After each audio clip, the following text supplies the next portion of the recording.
Chapter 39-23. Le Lure. Mo Xian looked at the young lady's sunken expression. Although her head was lowered and her fine black hair covered her expression, but Mo Xian could clearly feel that Yi Qing Luo's current mood was very gloomy. His long arm scooped and brought the young lady into his arms. Perhaps his obsession with you is too deep, and he was bewitched by secluded palace. Yi Qing Luo laid in Mo Xian's arms openly, feeling the warmth from his body, soothing the gloomy mood in her heart. She moved her little head in his arms. Her chin rested on his chest. She raised her head slightly and suddenly laughed. He's your love rival. Why are you still helping him to speak up? According to Mo Xian's character, she felt repelled towards Zhu Wu Xian. He should be happier than anyone else. But he actually helped Zhu Wu Xian to speak up? TSK, did the sun rise from the west today? Mo Xian's slender fingers pinched her nose as he gently pinched it. Following that, he bent over slightly. That handsome face came close to Yi Qing Luo's face. The surrounding crowd. Why did it feel like they were being neglected? But luckily, the two of them who were extremely intimate still had some conscience. They didn't really engage in lovey-dovey activities in front of everyone. Mo Xian's face stopped at a distance of about a fist away from Yi Qing Luo. His crimson thin lips curled up slightly as he revealed a devilish smile. His slender fingers slowly slid from her nose to the area between her brows as he gently rubbed it. I just don't want to see you frowning here, showing a worried look. Yi Qing Luo's heart suddenly soared. A faint smile unknowingly appeared in her eyes. Her arms hooked onto Mo Xian's neck as she smiled like a flower. Seeing this face of yours has healed my body and mind. The two of them smiled at each other as their eyes were filled with tenderness and sweetness. The surrounding crowd. All right, although the two of them weren't really lovey-dovey, but this feeling, as compared to lovey-dovey, was even more stimulating. But Yi Qing Luo's mood, indeed, rose by a lot. In the main hall, everyone was bustling. However, in a dark corner not far away, there seemed to be a layer of frost covering it. Some of the servants of the Qiao mansion who passed by felt an inexplicable shiver. In the dark, a red figure was faintly discernible. The man's face was as cold as ice, without the slightest emotion. Especially those eyes that were like stagnant water. It was as if he would freeze to death under his ice with just a glance. He wasn't close to the hall, but he wasn't far either. He could clearly hear all the voices in the hall. In his mind, the girl's clear voice kept repeating over and over again. His trust in me has been reduced to zero. Trust, did she no longer trust him? He just wanted to keep her by his side. He just didn't want her to treat him so coldly again. Obviously, she belonged to him, didn't she? Did he really do something wrong? Zhu Wuxin's hands that were hanging by his side slowly clenched. Blue veins popped out of his fist. It was as if he was suppressing some kind of emotion in his heart. Suddenly, his hand opened up as his vision swiftly turned towards a certain direction behind him. His eyes, which were like still water, turned into a sharp blade as it shot out. Young Patriarch Chu, don't, it's me. Chapter 39-24. Zhu Wuxin's expression didn't change at all when he saw who it was. That slender and soft figure leaned against Zhu Wu Xian's body. Young Master Zhu, scram. The slender figure had yet to approach him. Zhu Wuxin flicked his sleeve, avoiding the woman's approach. An invisible wave of air isolated the woman a step away from him. The woman didn't get angry. Instead, she looked at him with a smile. Young Master Chu, why are you hiding here alone? Don't worry, as long as you follow the instructions of the revered Yi Qing Luo, will definitely belong to you. Zhu Wuxin's eyes flashed. The lady naturally didn't miss his reaction as she smiled delicately.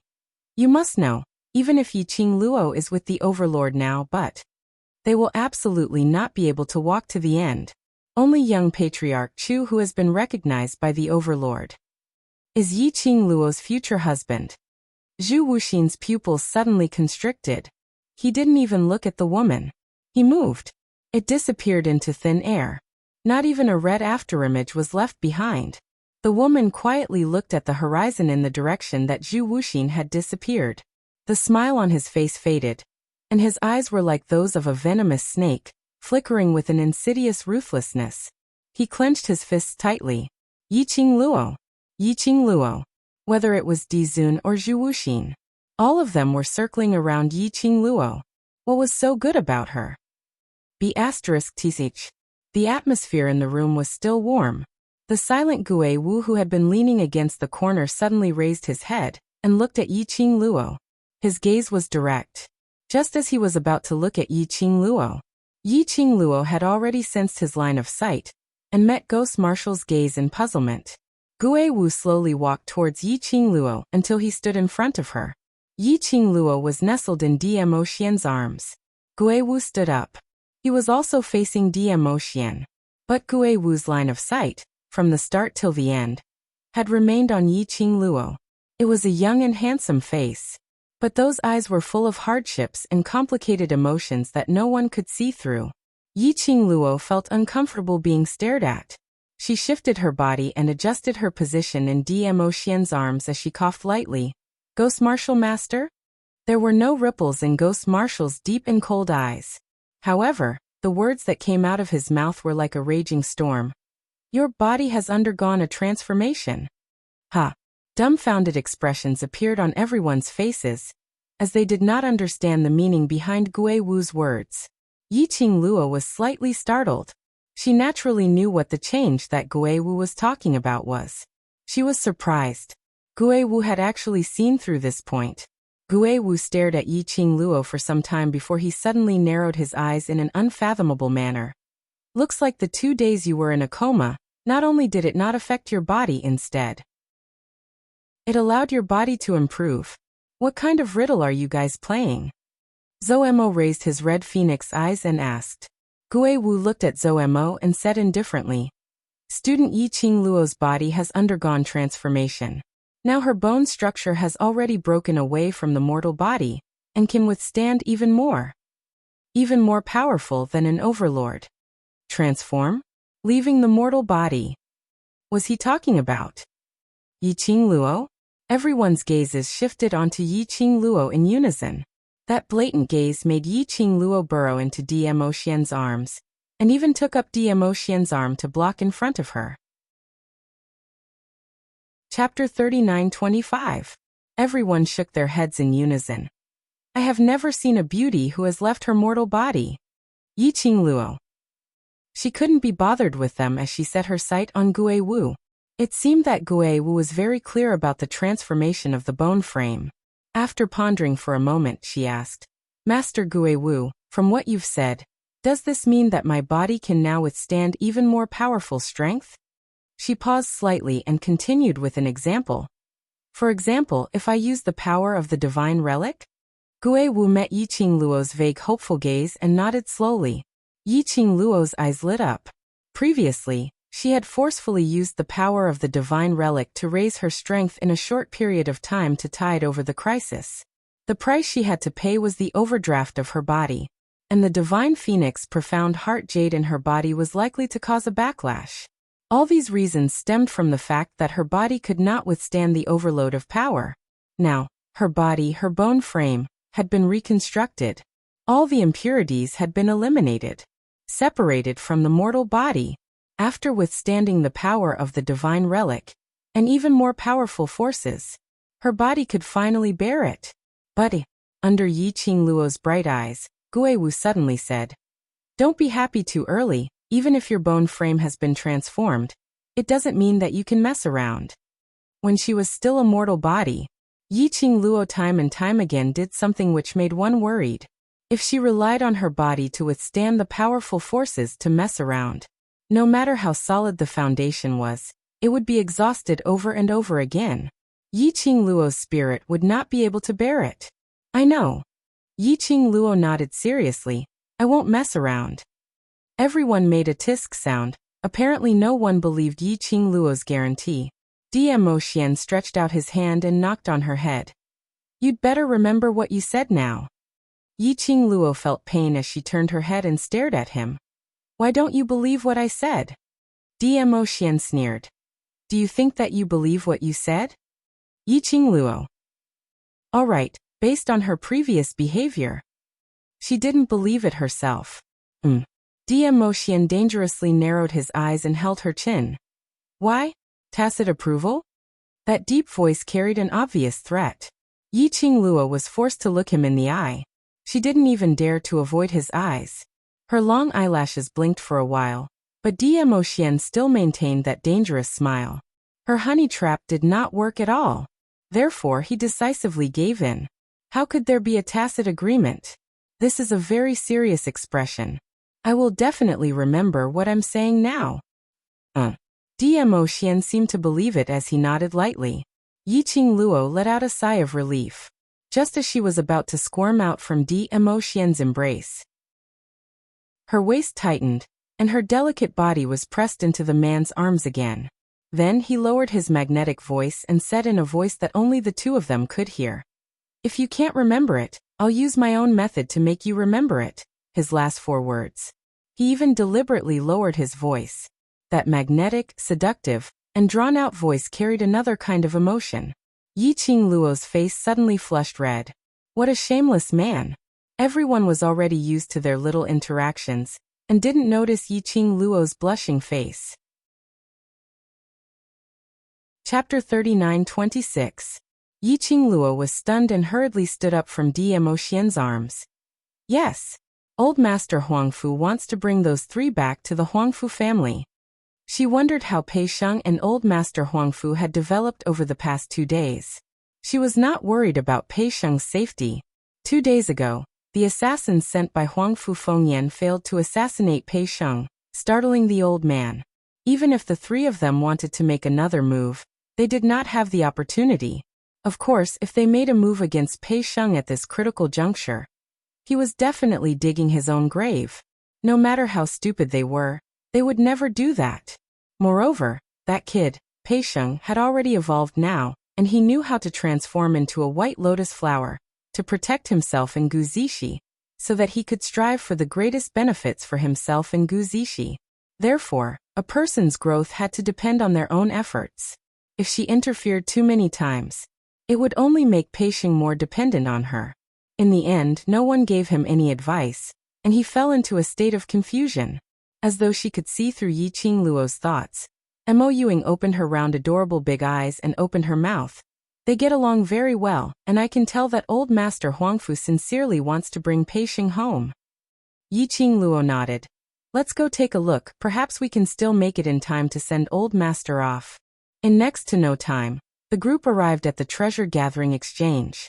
After 2 days of repair, the houses that had been destroyed by the assassins had been temporarily repaired, so it wasn't too messy. Just as the group walked into treasure-gathering hall, a slender figure stood in the middle of the hall. That person had a tall and straight posture, a grave and stern face, and an outstanding temperament. He just stood there in silence. It could attract everyone's attention. Yi Qingluo and the rest naturally set their sights on that person first.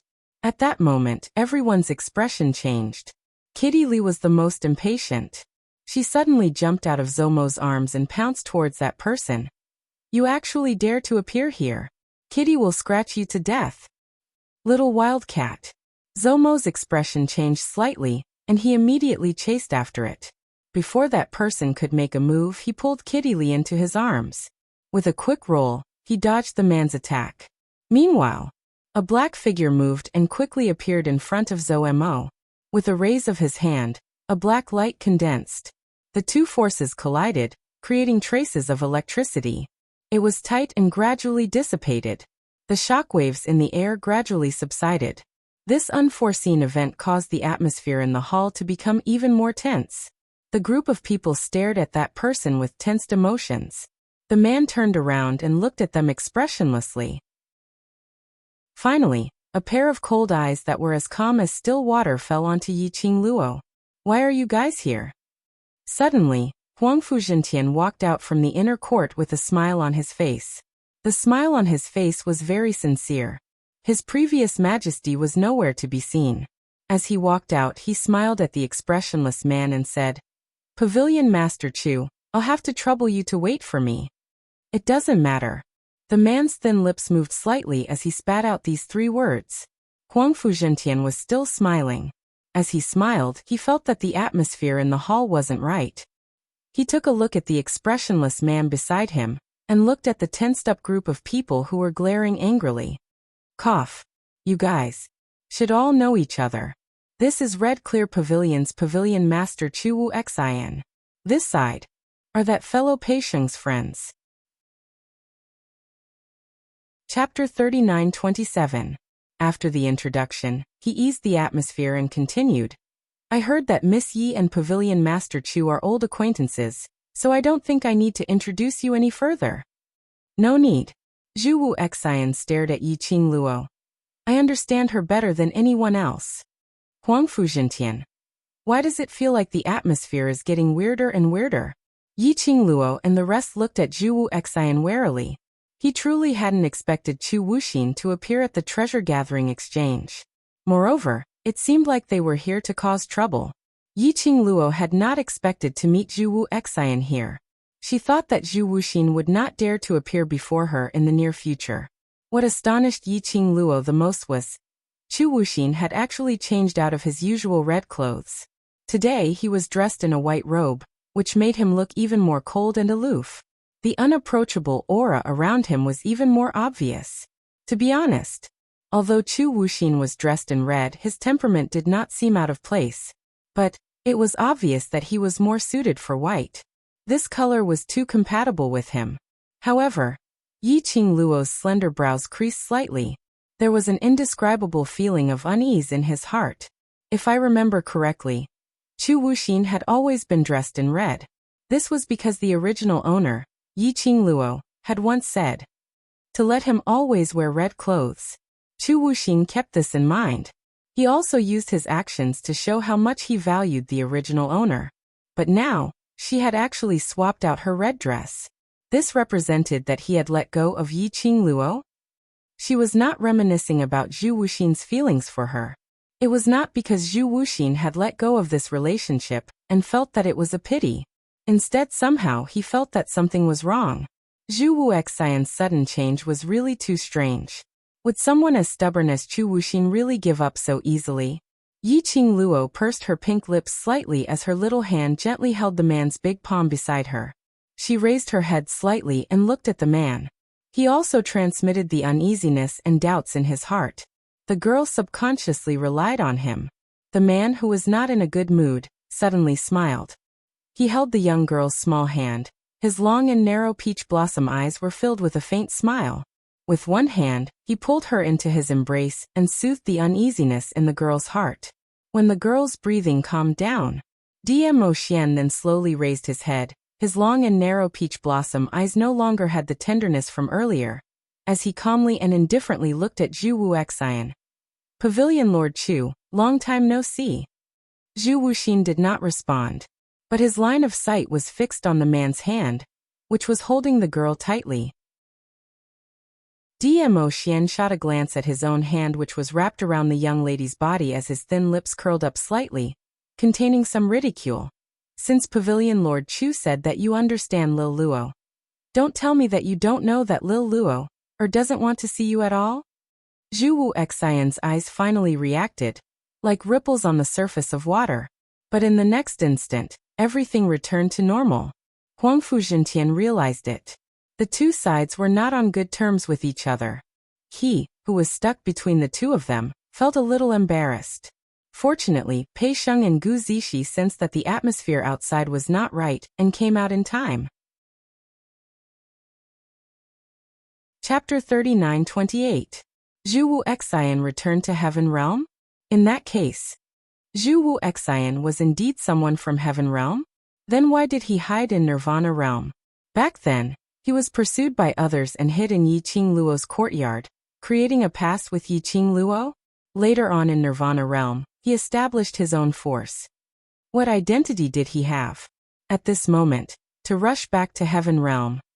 Was it because of her, or was it a part of Secluded Palace's plan? Yi Qingluo's slender brows creased tightly as her suspicions towards Zhu Wuxian grew. 2 days ago he drugged her. He probably wanted to bring her back to Heaven Realm? You woke up very quickly. Zhu Wuxian's icy cold voice interrupted Yi Qingluo's thoughts. It also interrupted her probing gaze. That drug won't have any effect on your body. I won't do anything to hurt you. Zhu Wu Xian looked at her fixedly as he explained word by word. I came to treasure gathering because I wanted to wait for you. Not waiting for Yi Qing Luo to reply. Kitty Li's face had already turned red from anger as she flailed around in Zomo's arms. Pooey! What won't hurt, sister? What you did is hurting, sister. Drugging sister and still dare to appear in front of sister. Frivolous man, don't stop Kitty. Kitty wants to scratch him to death. Zhu Wu Xian didn't even blink his eyes. He turned a deaf ear to Kitty Li's accusations. His gaze had been fixed on Yi Qing Luo from the start till the end.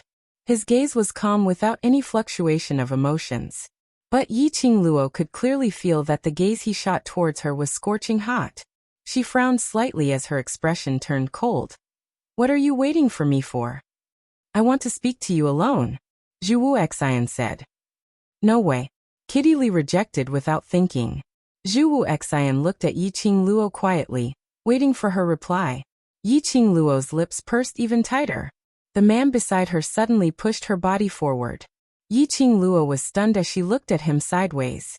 But towards Dmo Xian's doting eyes. Like obsidian, it shone with an eye-catching radiance. Looking over, what was reflected in his eyes was her face. He raised his hand and brushed away the stray hair on the girl's cheek. The person who understands you best is me. Go. Beside her cheek was the touch of a man's fingertips. It carried a man's elegant sandalwood scent. Her eyelashes fluttered. Suddenly his small body leaned forward. She hooked her wrist around the man's neck. She abruptly pulled the man down, then tiptoed and planted a kiss on his lips. The girl's eyes were full of smiles. Good boy.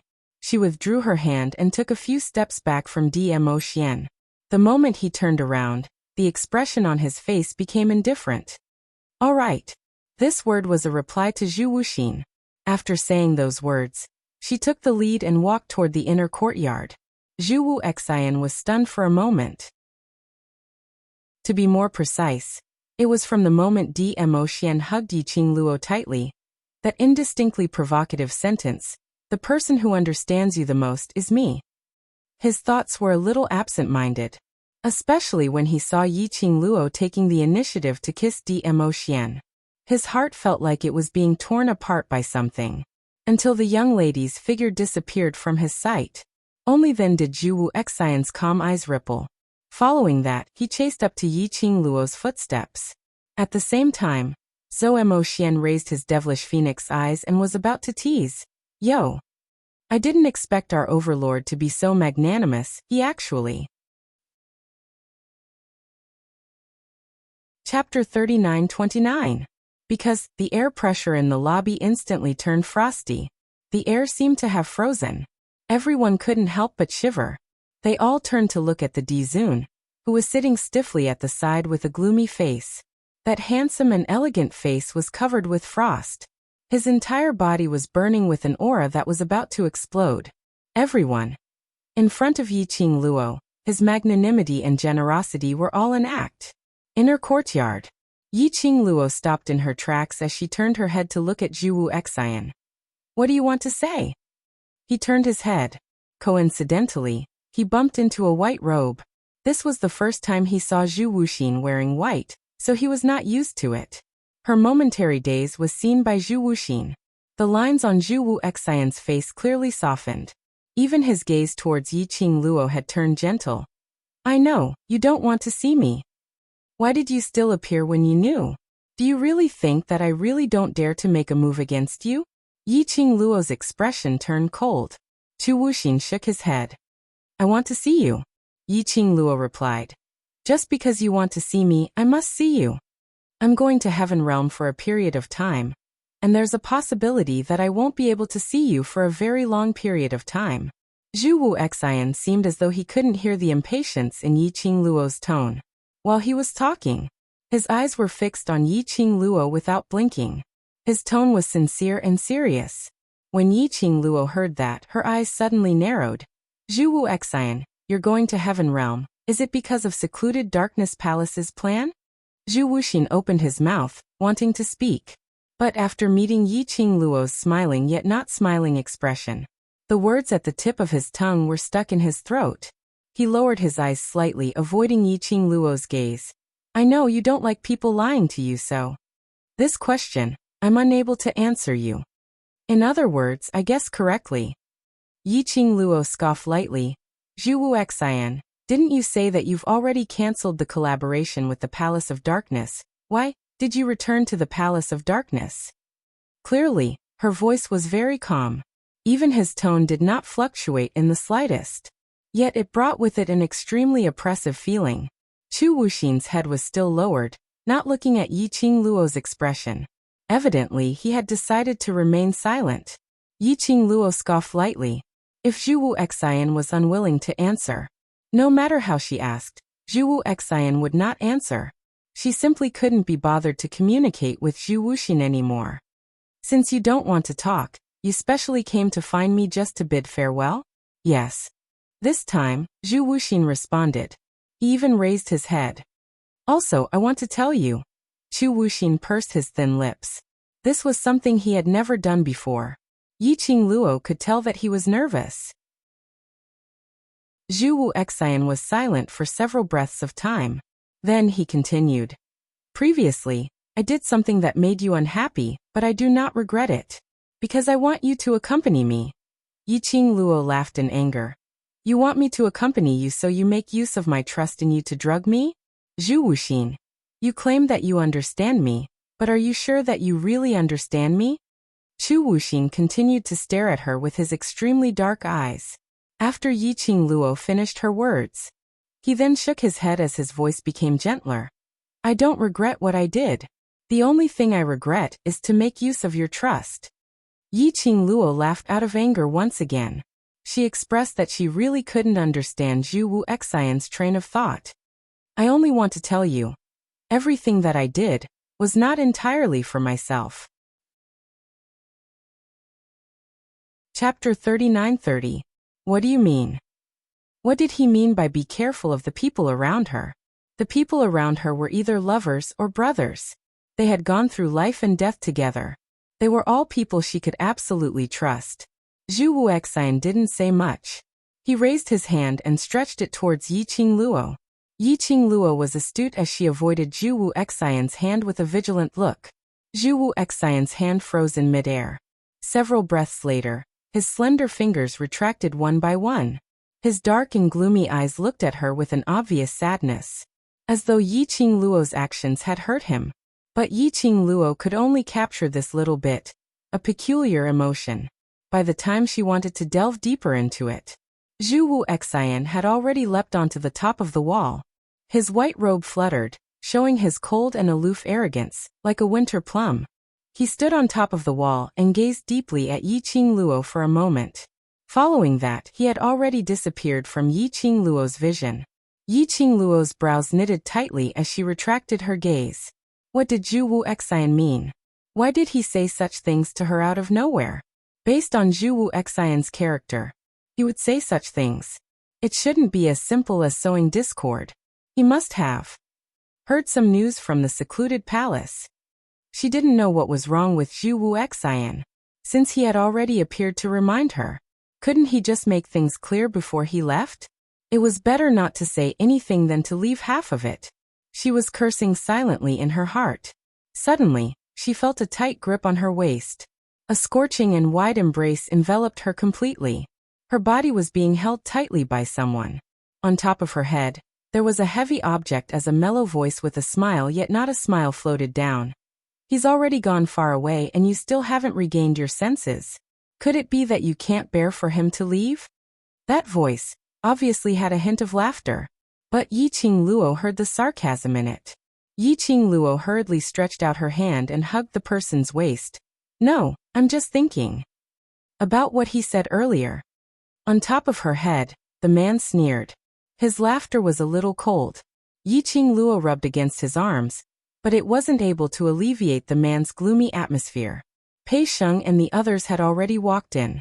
On seeing Yiqing Luo, he cried out and started to complain. Luo. Don't think that the overlord appeared to be very magnanimous. The minute you and Zhu Xian arrived at the inner courtyard, his entire person was like a huge ice mountain. We're about to be frozen into ice. As soon as he finished speaking, Emotion shot him a glare. Pei Sheng was so frightened by his sharp gaze that she immediately covered her mouth.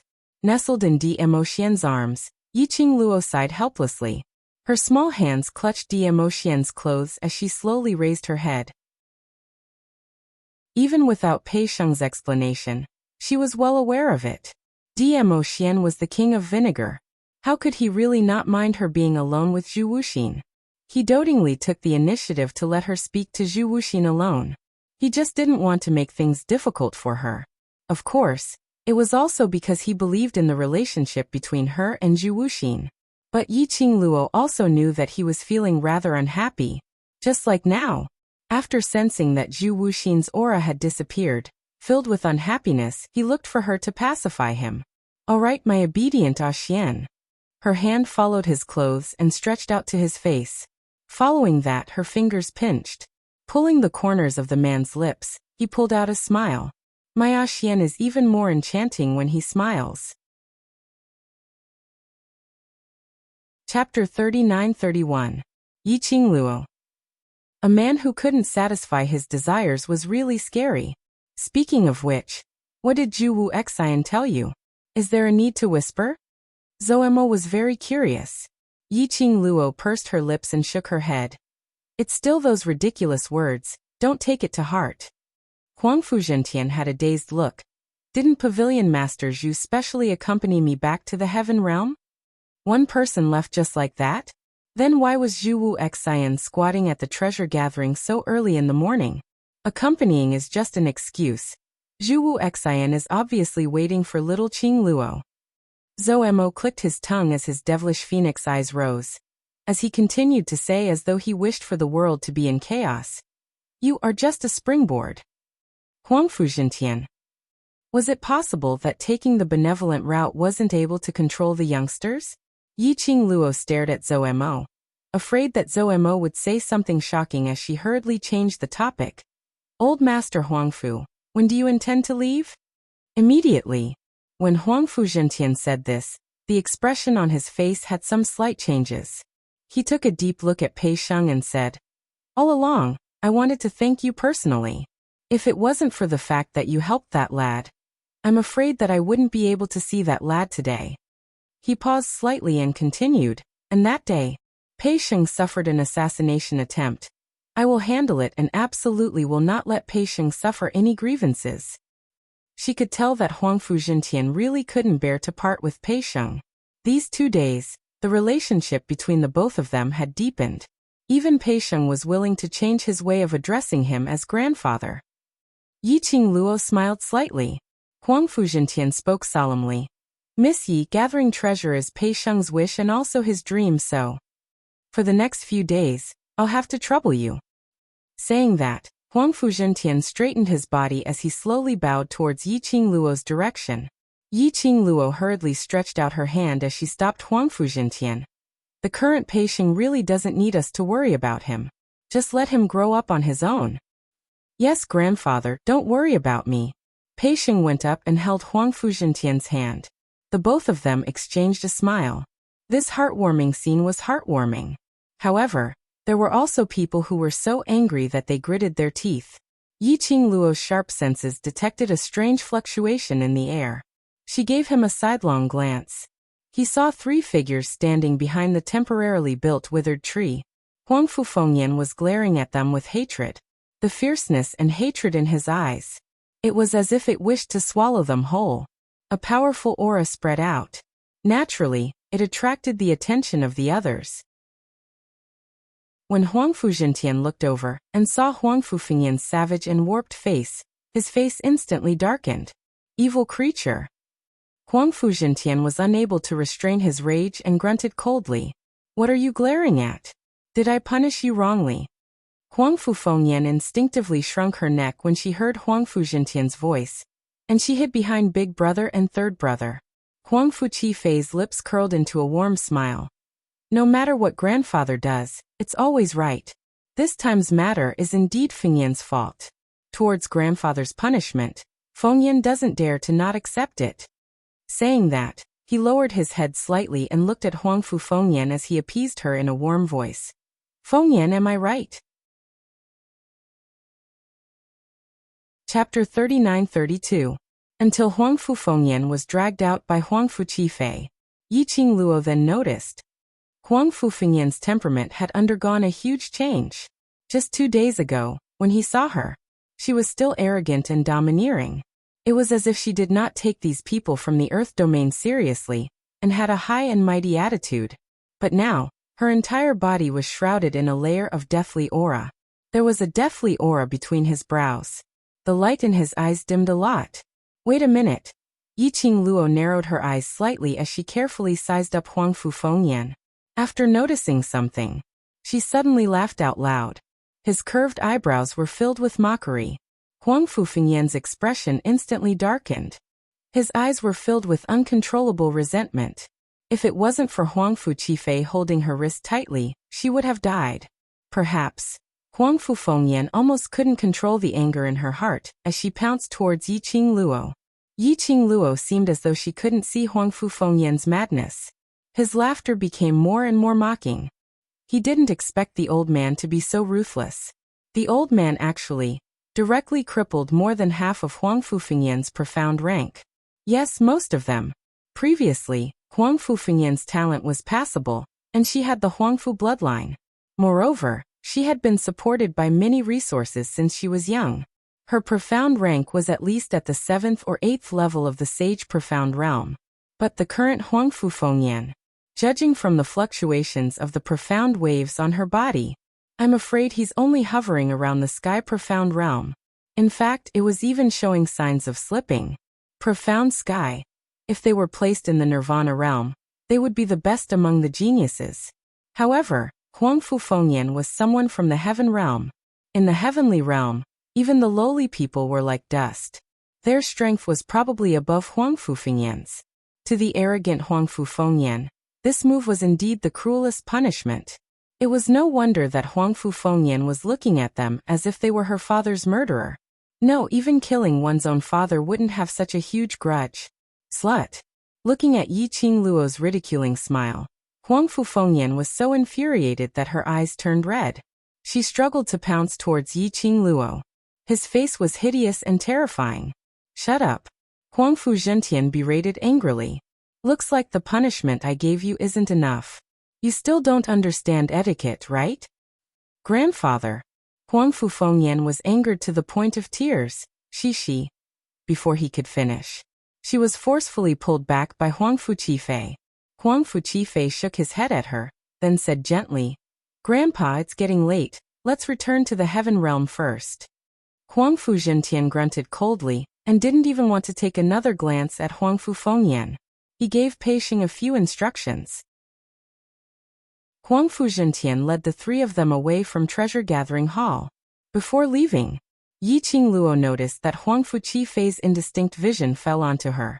That gaze made Yiqing Luo feel uncomfortable. In the Huangfu trio, she couldn't see through him at all. It was this Huangfu third young master Huangfu Qifei. Compared to young master Huangfu Dongyu, this third young master was the truly difficult person to deal with. Moreover, it could be seen.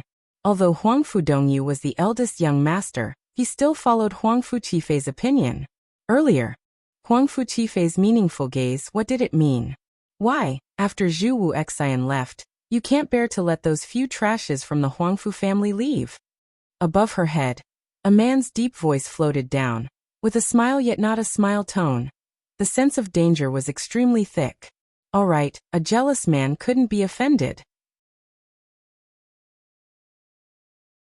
Chapter 39-33. Glancing at the group of people around, it was obvious that they were waiting for a good show. Yiqing Luo's lips curled. Suddenly, she stretched out her arms and hooked onto Dmo Xian's neck, putting all her body weight on the man.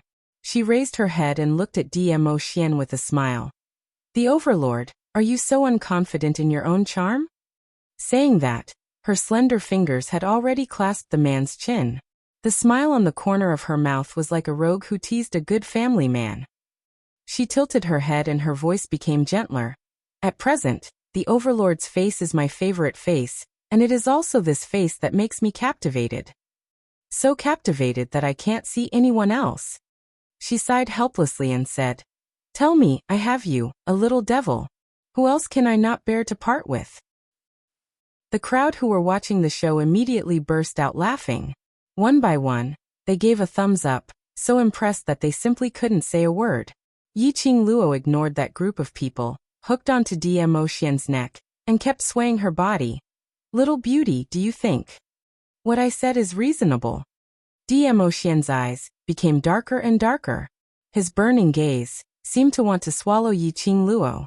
Immediately, under Yiqing Luo's gaze, his thin lips curled up, so handsome that it made one's heart skip a beat. "In that case, you only fancy my face?" The man's voice sounded very deep. Yiqing Luo released his chin and stuffed herself into the man's arms, the corners of her lips curled up. "How can you say it in such a superficial way? You originally belonged to me." Dmo Xian's brows rose, but he didn't say another word. Yiqing Luo hugged his waist again. "Looks like it's time for you to prove your charm."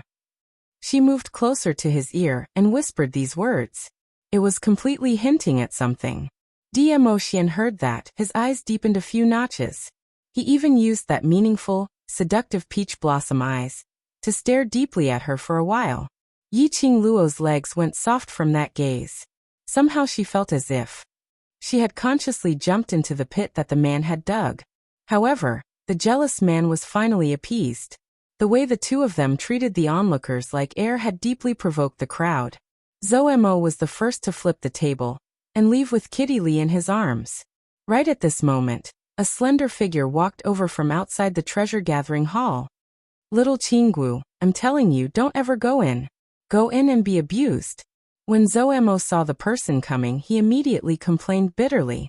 Jun Qinggu glanced at Zhou Mo indifferently. She ignored him and walked straight into the inner courtyard. The minute Yiqing Luo saw Jun Qinggu, she happily went forward to welcome her. His gaze fell on her hand. Jun Qinggu was holding a letter. "Letter? Your letter." Jun Qinggu handed the letter to her. "Mine?" Yiqing Luo was puzzled. Who would specially ask Jun Qingwu to send her a letter? "Your old acquaintance." Jun Qingwu glanced at the letter. Her meaning was, "Look at it yourself. You'll know once you read it." Yiqing Luo opened the letter suspiciously. When she saw the name on the letter, her pupils suddenly shrank. Miaoji. It was a letter from Miaoji. The Miao tribe's holy maiden from the Miaogu clan was Miao Yi's aunt. At that time, Miaoji had ascended to the earth realm. Miao Yi had inherited the Miao tribe's holy maiden's position. She had not expected that Miaoji would actually write her a letter. After reading the contents of the letter, she put the letter down. Mo Yuing immediately asked, "What did she say?" Yiqing Luo was stunned. Mo Yuing had always been someone who didn't put anything to heart. But now she took the initiative to ask about Miaoji. Chapter 39-34. Zhan He, did something happen to him? Yiqing Luo's pupils suddenly constricted. The goo poison in Long Yunzhan's body was still lingering in his body. At that time, he specially sent Miao Yi to the West Continent to help Long Yunzhan resolve the goo. However, Miao Yi could only temporarily suppress the goo poison in Long Yunzhan's body. Old Man Song had even mentioned before.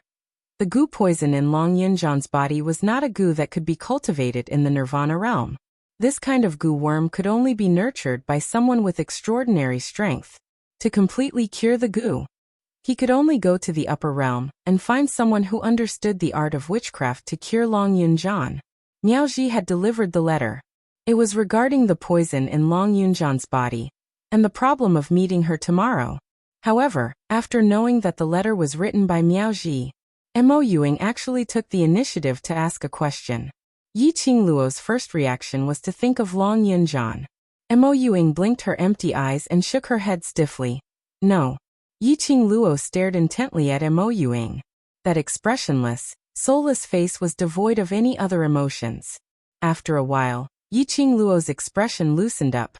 Let's go see Miaoji together tomorrow. Mo Yuing wasn't someone who would lie. She said she was fine. At least before she came to the Earth domain, Long Yunzhan's poison did not flare up again. Mo Yuing nodded vigorously. Yiqing Luo had just kept the letter. He wanted to hug Jun Qinggu and thank her. The arms did not have time to open. Her feet suddenly left the ground. Her whole body fell into a broad embrace. Above her head, a man's low and husky voice floated down. Yet, there was a hint of coldness in it. Lil Luo. Just woke up not too long ago. She still needs more rest. I'll take her away first. Everyone widened their eyes, wanting to stop him. What did he mean by needing more rest? Obviously, Yiqing Luo had just woken up not long ago. I didn't talk to them for long, okay? However, no one dared to say such words. He could only watch helplessly as Dmo Xian brought Yiqing Luo away in an extremely overbearing manner. Yiqing Luo wrapped her arms around Dmo Xian's neck and felt the cool breeze brushing past her cheeks. But soon, she was tightly wrapped in the man's arms. Warmth engulfed her.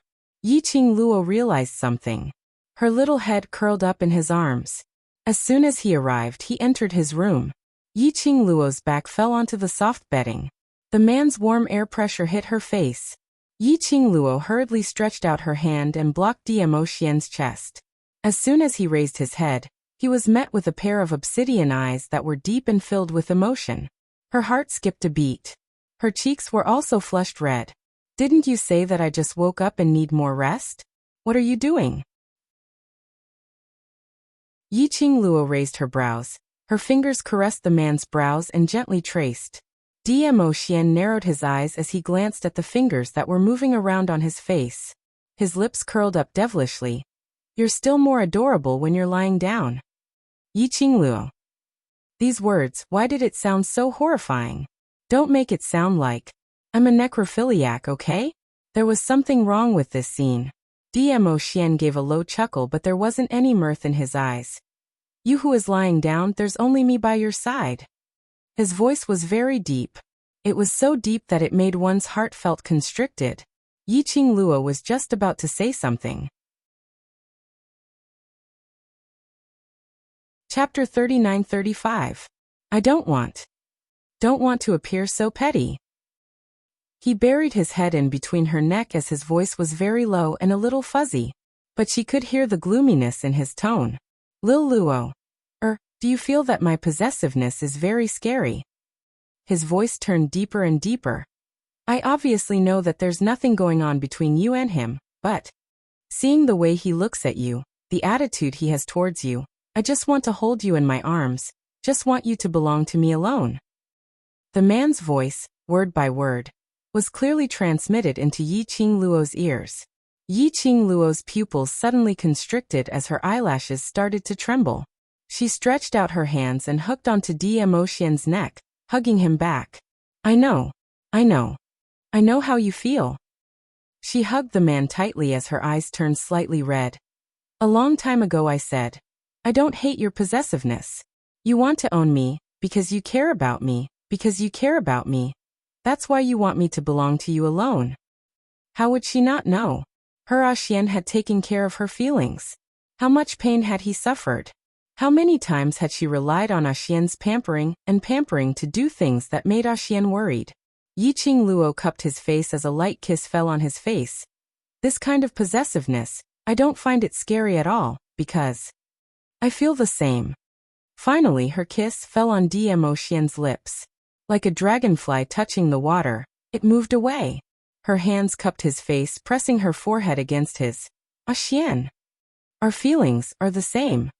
Because they loved each other, so they cared, so they wanted to own him. Yiqing Luo buried her head in his chest again as she whispered softly, telling Dmo Xian everything that she had said to Chu Wu Xian earlier.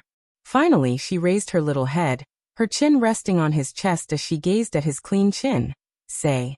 What did he mean by be careful of the people around you? To sow discord. His hand brushed Yiqing Luo's fine hair as Dmo Xian answered lazily. Yiqing Luo used her head to knock him. We're talking about serious matters, be more serious. Dmo Xian's voice became even fainter, with a trace of indifference. I'm very serious. Although that was the case. But the man's hand had already landed on her waist. His body turned slightly cold. Her robe was scattered on the side of the bed. Yiqing Luo was so angry that she laughed. Her little hand stopped the man. What kind of decency is this? Loosening his robe halfway, Diemo propped himself up and his good-looking face was imprinted right in front of her eyes. Why don't you tell me? How did I become indecent? Yi Qingluo. Why don't you tell me what you're doing now is considered decent? Could he move away from her and say those words with a straight face? Do you have any sense of shame? Lying through your teeth, doesn't your conscience hurt? Diemo expressed, for the woman I love, what is face? What's the use of it? If he came, could he sleep with little Luo? To be able to sleep with Lil Luo. One's conscience would only feel better. Yi Qingluo. She only wanted to understand from Diemo mouth what the people around Zhu Wuxian meant by that. Couldn't they discuss the problem first before doing anything else? No matter how Yi Qingluo's inner heart rejected, or how her actions resisted. Finally, when the man's kiss landed. Chapter 39-36. By the time Yi Qingluo woke up, it was already the next morning. The man beside her had long disappeared. Yi Qingluo climbed up from the bed. Her entire body was sore and limp, almost unable to straighten her back. She simply didn't dare to recall the scene of being indecent treated by the man yesterday. That scene was too terrifying. Just recalling it made her legs wobbly. At this moment, she only wanted to use 2 words to describe her feelings. Beast. Wasn't he a beast? The man last night was like a beast who had been trapped for a long time, using all kinds of ways to torment her. He even forced her to stay awake. To put it nicely, she had said it herself. Since she had flirted with someone, she should be responsible. So she had to set an example. After that, he was unbridled, tormenting and tormenting her. After that, he said that he was magnanimous to let her and Zhu Wuxian chat alone. So he must be rewarded. Hence tormenting and tormenting again. After that. There was no more after that. She opened her eyes. Her entire body was about to fall apart. Her forelimbs were almost not her own. Yi Qingluo cried out and pounced onto the blanket, not wanting to move at all. But time waited for no one. She still had to attend Miaoji's appointment today. After struggling for some time, Yi Qingluo scolded Diemo in her heart as she got up from the bed. When she stepped on the ground, Yi Qingluo felt as though she was stepping on cotton, soft and fluffy. But although her body was sore, but she felt refreshed and that place was cool, without the pain she had imagined. At least that man still had some conscience. He knew that after tormenting her, he would serve her well. Yi Qingluo snorted. The grievance in her heart had lessened by quite a bit. She hung Diemo specially on the wooden frame with difficulty, and let her put on the red robe neatly and washed up. She was finally able to walk normally and do other actions. Yi Qingluo stretched her waist and stretched her muscles before walking out of the room. When she walked out of the courtyard, Yi Qingluo saw Mo Yuing and Xiao Yinyan sitting opposite each other on the stone bench. Old Lai was lying sloppily on the rockery with a blade of grass in his mouth. Gui Wu, Zhou Mo and Kitty Li were nowhere to be seen. When Yi Qingluo saw the 2 of them sitting opposite each other, she was rather astonished. He was very curious. The 2 of them could actually sit face to face peacefully, and the atmosphere wasn't that tense. Not easy at all. Mo Yuing sensed Yi Qingluo's gaze and immediately stood up, walking towards Yi Qingluo. Her pink body was petite and cute. When he pounced into Yi Qingluo's arms, Yi Qingluo withdrew her arms and gave him a full hug. During this period of time, Yi Qingluo felt a gaze which was as sharp as a blade in front of her. She frowned and looked over. She met Xiao Yinyan's gaze. Xiao Yinyan didn't avoid her gaze. He just stared at her. The hand that was holding Mo Yuying's hand. TSK. That gaze was a little too much. Before Mo Yuing appeared, Xiao Yinyan was gentle and polite to her. Many people even misunderstood that he liked her. Now, Mo Yuing had appeared. She, the stepping stone, was kicked to the side. Now that she was hugging Mo Yuing, she was being hated by him? Yi Qingluo retracted her gaze and hugged Mo Yuing even more fiercely. Let's go, Shadow, let's go see Miaoji. Mo Yuing nodded her head vigorously. Waiting here early in the morning was to wait for Yi Qingluo to meet Miaoji together. The goo poison in Long Yunjian's body was not cured. Chapter 39-37. Yiqing Luo hugged Mo Yuing as she walked towards the entrance of the courtyard. Xiao Yinyan immediately stood up and followed behind. Yiqing Luo halted her footsteps as she turned her head sideways and looked at Xiao Yinyan as her slender brows rose slightly. You intend to keep following us? Amen. Xiao Yinyan replied straightforwardly. His deep black eyes stared at Mo Yuing without blinking. His silver hair contrasted with his black eyes, making his pupils look even darker. So you're saying, you're already certain that she is the person you're looking for? Yiqing Luo turned around and met his gaze. Those deep eyes seemed to be able to see through everything about him. His tone was unprecedentedly serious. To Yiqing Luo, everyone in Devil class were her brothers who had gone through life and death together. Even if Mo Yuing was older than her. But in her heart, she had always treated Mo Yuing as her own sister to love.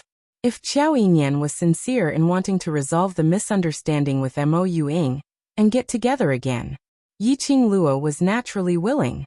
The days they had spent together, Yiqing Luo was certain that Xiao Yinyan's character was indeed not bad. Moreover, his feelings towards Mo Yuing were very sincere.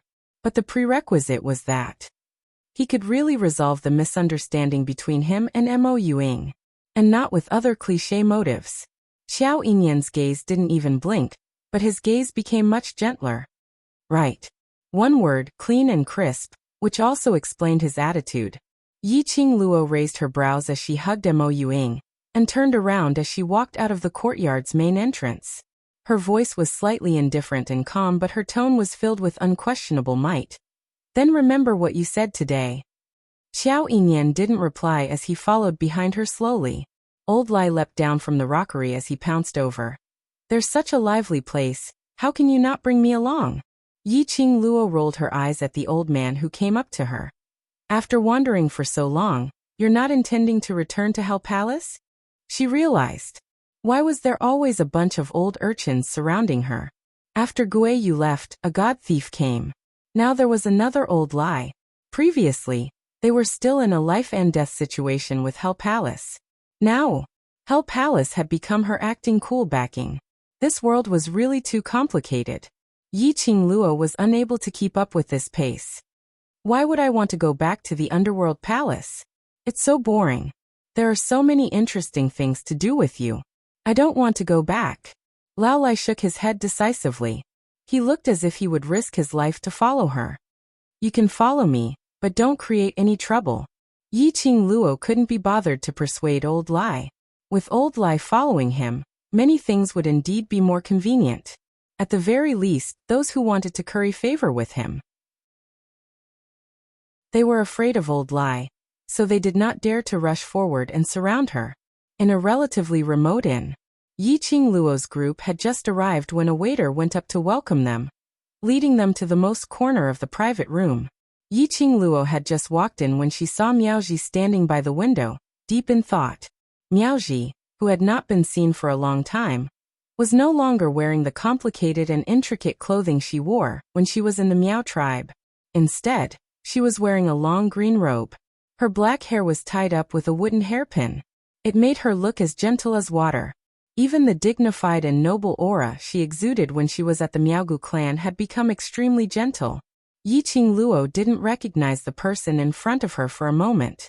It was Miaoji who heard the door opening as she regained her senses from her deep thoughts. She gave a gentle smile towards Yiqing Luo. Qing Luo, long time no see. Chapter 39-38.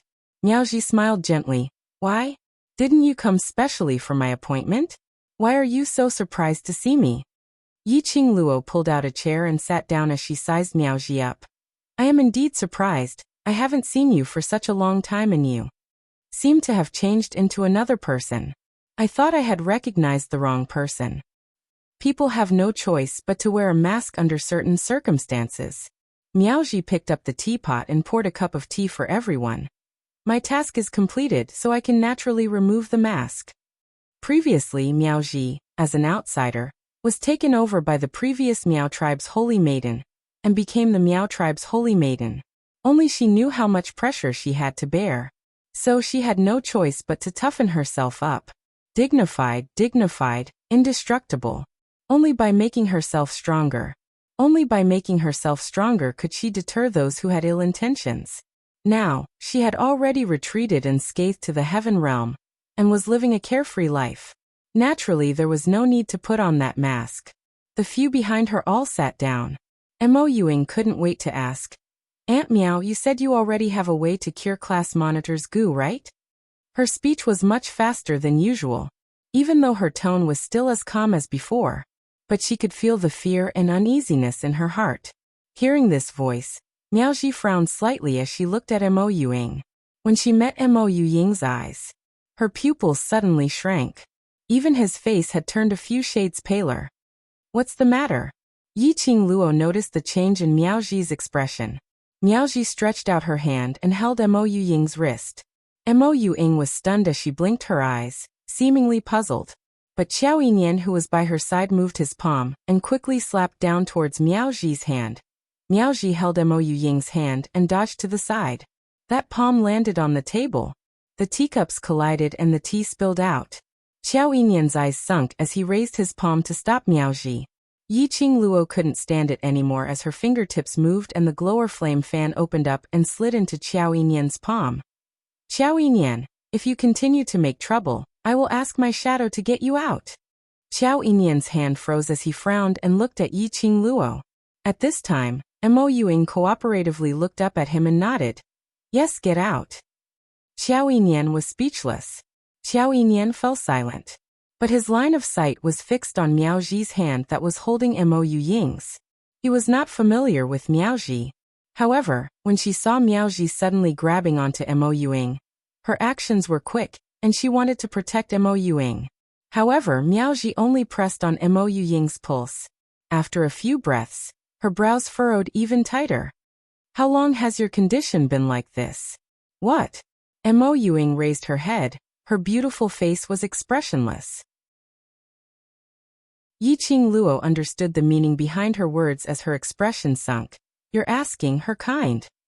Like a soulless state?" "Yes," Miaoji said. Yi Qing Luo pursed her lips slightly. "Ever since I knew her, she has always been like this.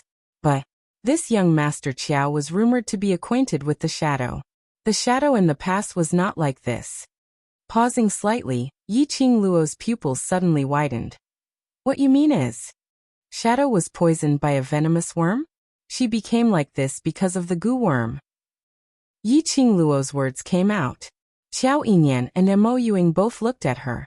Then, they looked at Miaoji in unison. Poisoned by a venomous worm?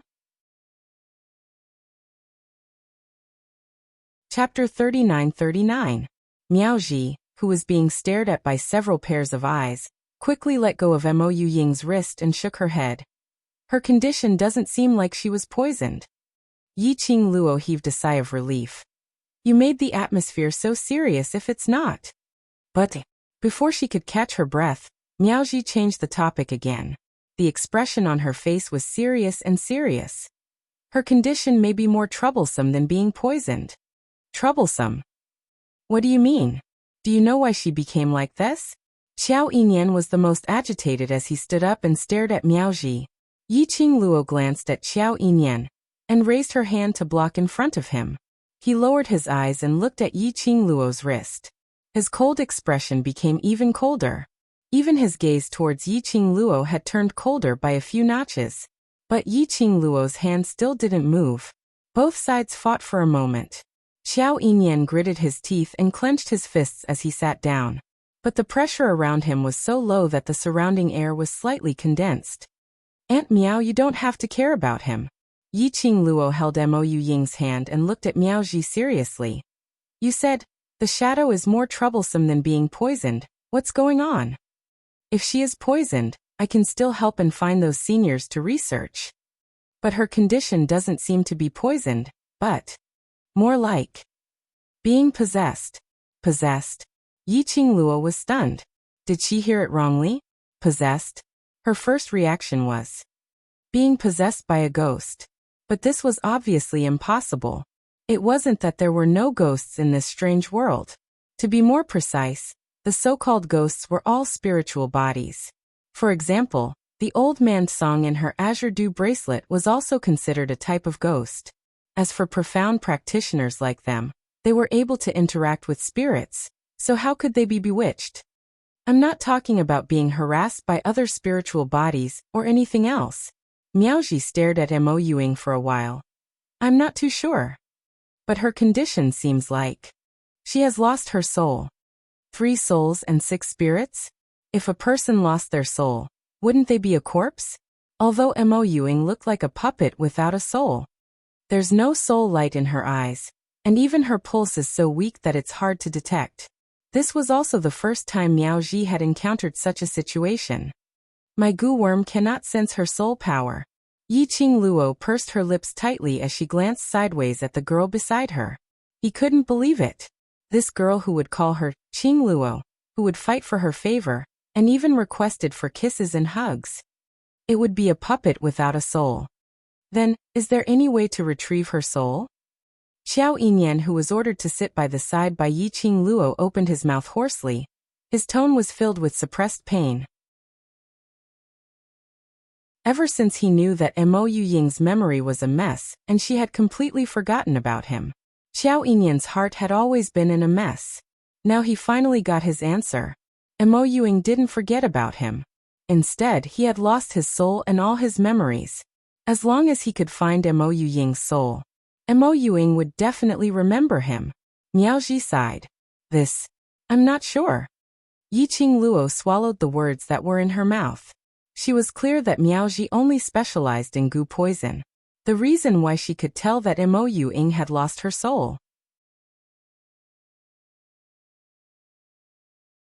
Chapter 3940. Mo Yuying's soul. Perhaps only by going to the Godless Island would he be able to get the answer. Yi Qing Luo had an intuition. Mo Yuing becoming like this was definitely related to Godless Island. There was definitely something wrong with the so-called island owner of Godless Island. A way to search for souls. Old Lai, who had been leaning on the chair and playing with the teacup in boredom, suddenly spoke. He put down the teacup and looked at Yi Qing Luo smilingly. I do. He smiled. The frightening scar on his face was even more shocking. The flesh that was sent flying was still moving. Yi Qing Luo's expression didn't change at all. Speak. Old Lai leaned over and looked as if he was presenting a treasure. There's nothing our underworld palace can't do. I can tell you the method to search for souls. However, this information can be considered as the underworld palace repaying the debt they owed you. As he spoke, he rubbed his hands together. How is it? Then let's see if your idea is reliable or not.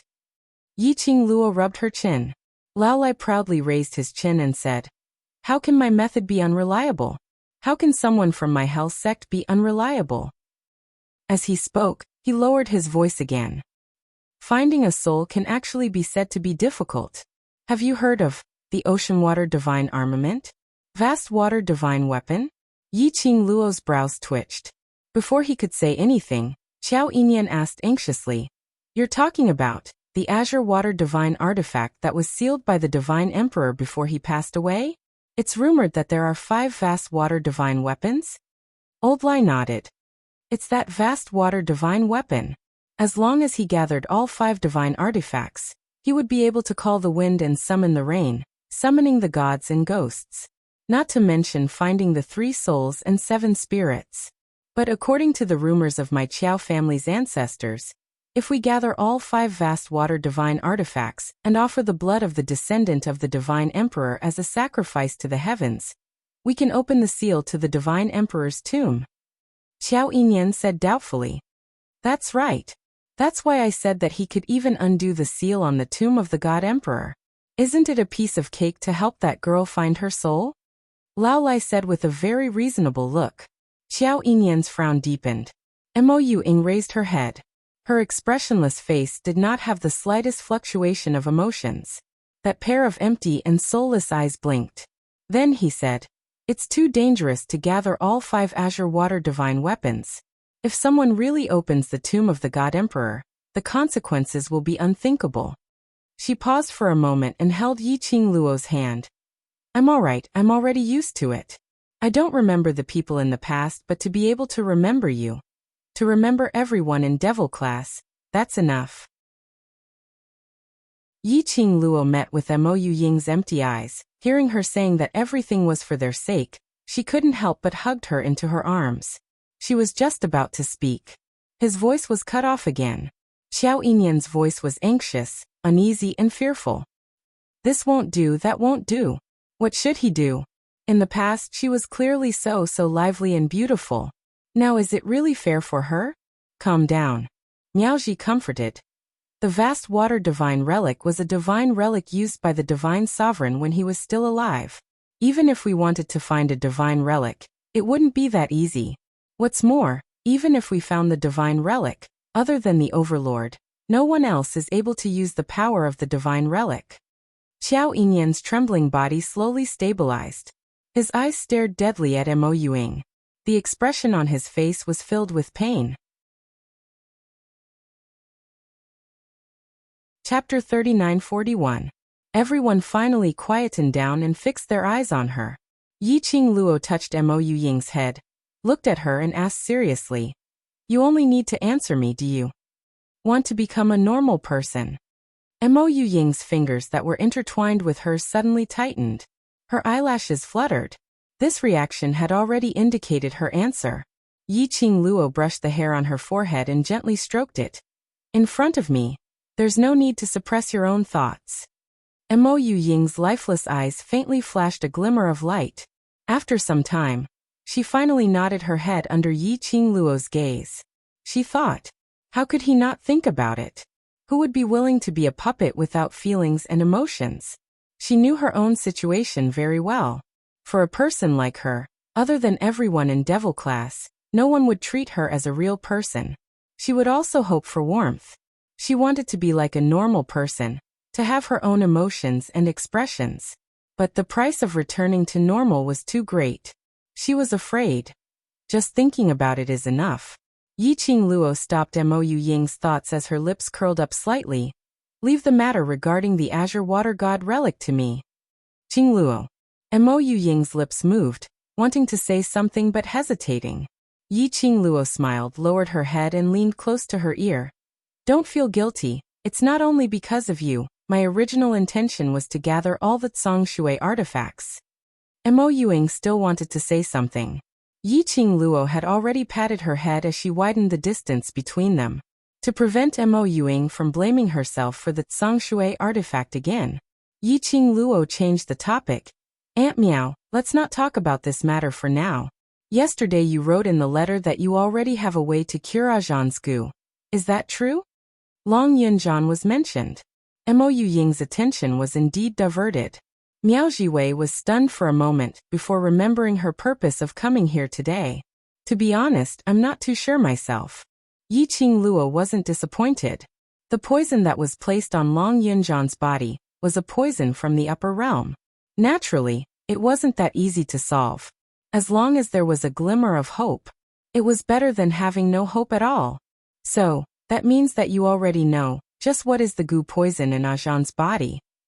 She asked. Miaoji nodded with a serious expression. Based on what Yi told me, the goo poison in Sir Long's body should be the most powerful goo poison in the heaven realm, the heart-devouring goo. Witchcraft family? The best of witchcraft? Heart-devouring insect. Listening to these heavy blows falling one after another, Yiqing Luo was extremely shocked. She had heard about this witchcraft family from Old Man Song. This witchcraft, compared to the Miaogu clan, it was of an unknown number of times higher level. They could be considered as the largest venomous insect clan in the upper realm. He was also an existence that many large forces were unwilling to provoke. Not wanting to provoke them and not wanting to provoke the Underworld Palace were two completely different concepts. The people from the Underworld Palace were a bunch of lunatics. They were clearly fighting head-on and causing a ruckus. If they provoked the Miaogu aristocrat clan, he might just die for no reason. He didn't even know how he died. It was very strange. Heart-devouring goo. That is an extremely precious kind of goo. It can be said that in the entire witchcraft family, there are less than 10 of them. Those are all peerless grade goo worms which had been nurtured for 100 years. When Miaoji said this, her tone was filled with admiration. Chapter 3942. Listening to Miaoji's explanation. Yiqing Luo was shocked. 100 years of nurturing witchcraft's best, peerless worm, was planted on Long Yunjian, witchcraft aristocratic family, or who had such deep hatred towards Long Yunjian. No matter if it was the witchcraft aristocratic family, or someone else, the person who planted the worm on Long Yunjian was absolutely not a small character. The entire witchcraft aristocratic family had less than 10 heart-devouring worms, and it was planted on a young man with amnesia. Wait, amnesia? Yiqing Luo's pupils contracted. Long Yunjian's amnesia. Could it be related to this heart-devouring worm? Human Dragon Clan. Long Yunjian. And the witchcraft aristocratic family. Looked like it involved a lot of people. Yiqing Luo squinted her eyes slightly as a glint flashed past her eyes. Qing Luo, I specially asked you out today to tell you that this heart-devouring worm has no cure. Miaoji looked at Yiqing Luo's expression and couldn't bear it, but she had to make things clear. Yiqing Luo was stunned as she suddenly raised her head. Didn't you say you have a way? The only way I can think of is. Miaoji paused, took a deep breath and said word by word.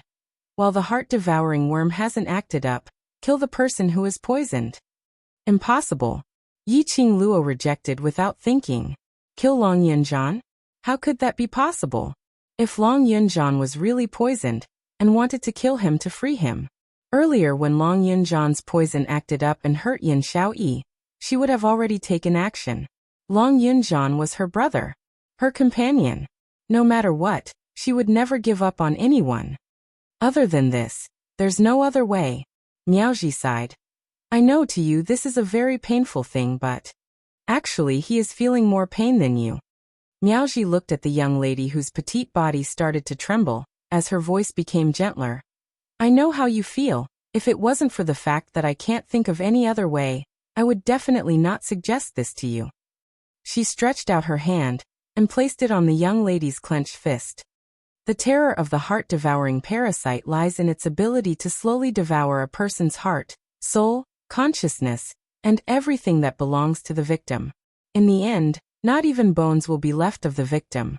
Most importantly, the heart-devouring parasite will also control the consciousness of the victim, making the victim do something that they will regret for the rest of their life while they are awake. She tightened her grip and said, when the parasite took effect, the pain and torment your brother suffered was worse than death. When he heard the name of this goo worm, Yiqing Luo could roughly guess the insidiousness of this goo worm. He just didn't expect it to be so insidious. Qing Luo. Mo Ying's hand grabbed onto Yiqing Luo's arm as her little body trembled in shock. She opened her empty eyes as she stared at Yiqing Luo without blinking.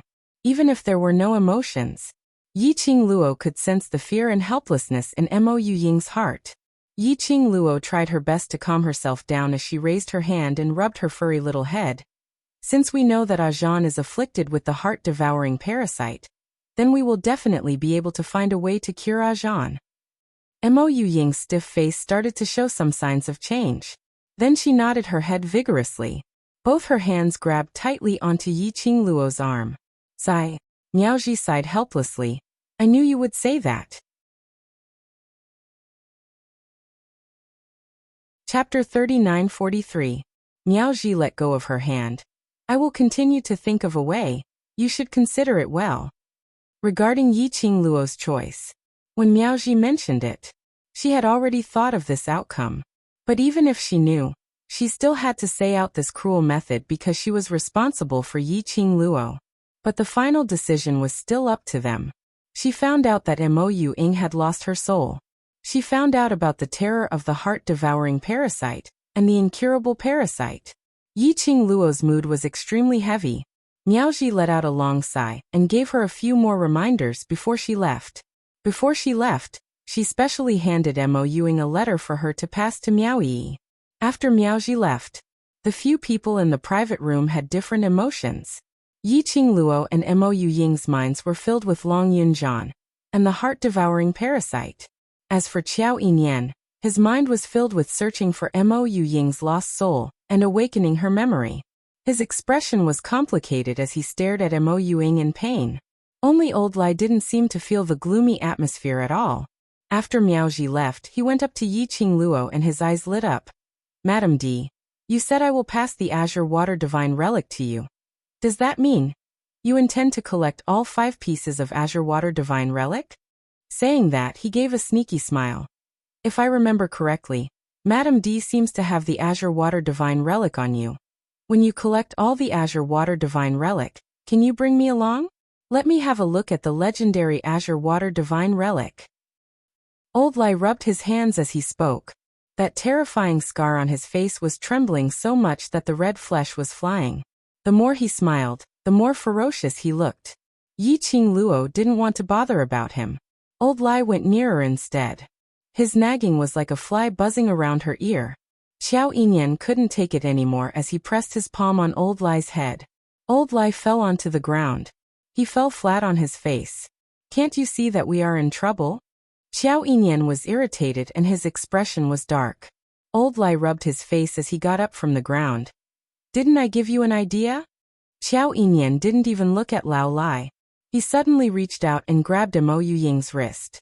You come out with me for a while. Mo Yuying didn't have time to react. Qiao Yinyan had already dragged her to the door. The room door closed, and there was only Yiqing Luo and Old Lai left in the room. Lao Lai obviously wanted to be mischievous again. But seeing Yiqing Luo's gloomy expression, he rubbed his sore butt. Finally, he snorted loudly to show that he was angry. Then he jumped down from the window and flew away.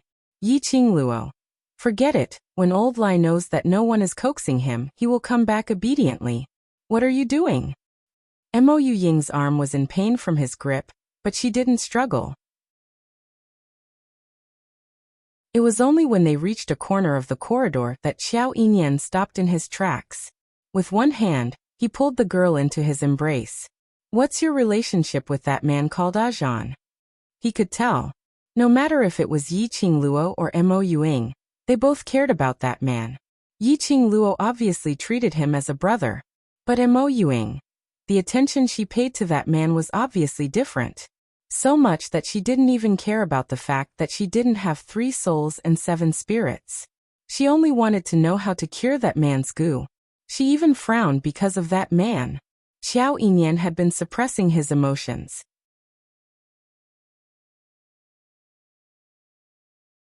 Chapter 39-44. She was obviously so cold towards him. Even when she spoke, she would only reply after a long time, as though she didn't care about him at all. The reason why she cared about him was because he was Yiqing Luo's friend. This feeling had been accumulating in the depths of Qiao Yinyan's heart. This time, after he felt that Mo Yuying had a different attitude towards another man, he completely exploded. Qiao Yinyan held on to her hand as he stared deadly at her. He wanted to transmit his inner feelings to her. But Mo Yuying was expressionless. There was no trace of emotion in her empty eyes. She didn't reply. Their eyes met. After some time, Qiao Yinyan felt a sense of defeat. He shut his eyes tightly and slowly released the hand which was holding Mo Yuying's hand. His shoulders drooped down powerlessly. His back was bent and he looked extremely dejected.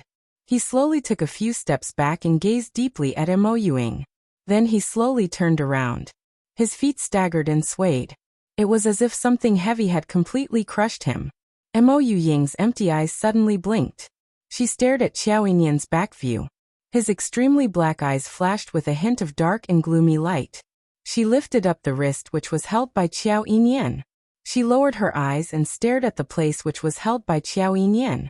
Then, she slowly pressed her hand on her chest. Just now, when Qiao Yinyan let go of her hand, that place on her chest seemed to hurt a little. That prickling feeling disappeared in a flash. Was it painful? Does she also have the feeling of pain? Mo Yuying looked at the place where her palm was pressed and raised her head stiffly, looking at the man's staggering tall figure. Just now, the moment when he turned around to leave. Her body actually had a reflexive desire to keep him. This was a strange and wonderful feeling. She had never felt this way before. Bam! Suddenly, there was a sound of a heavy object colliding in front. Mo Ewing looked over. In front, that man who couldn't even walk steadily crashed into the stone wall at the corner. He staggered and fell to the ground. As for him, he just sat on the ground. He had no intention of getting up at all. Mo Ewing subconsciously walked towards that person and squatted beside him. You can't move? Why are you sitting on the ground? Hearing this emotionless, machine-like voice, Luo Bingyun's heart skipped a beat. The man with the dog on his back suddenly turned his head and looked at her happily. Are you concerned about me? He grabbed her wrists with both hands. Her face was reflected in his eyes. Mo Ewing looked at her hands that were being grabbed and blinked her eyes.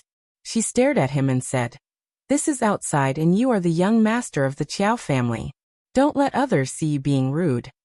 Xiao Yinyan's eyes were full of smiles. With Mo Yuying's support, he stood up. His gaze had been fixed on her from the beginning to the end. It was as if he wanted to absorb everything about her into the deepest part of his heart. Mo Ewing felt a little uncomfortable under his gaze. Just as he was about to say something, her wrist suddenly tightened. Her petite body was tightly held in Xiao Yinyan's arms. Mo Ewing was a little stiff, but she didn't struggle.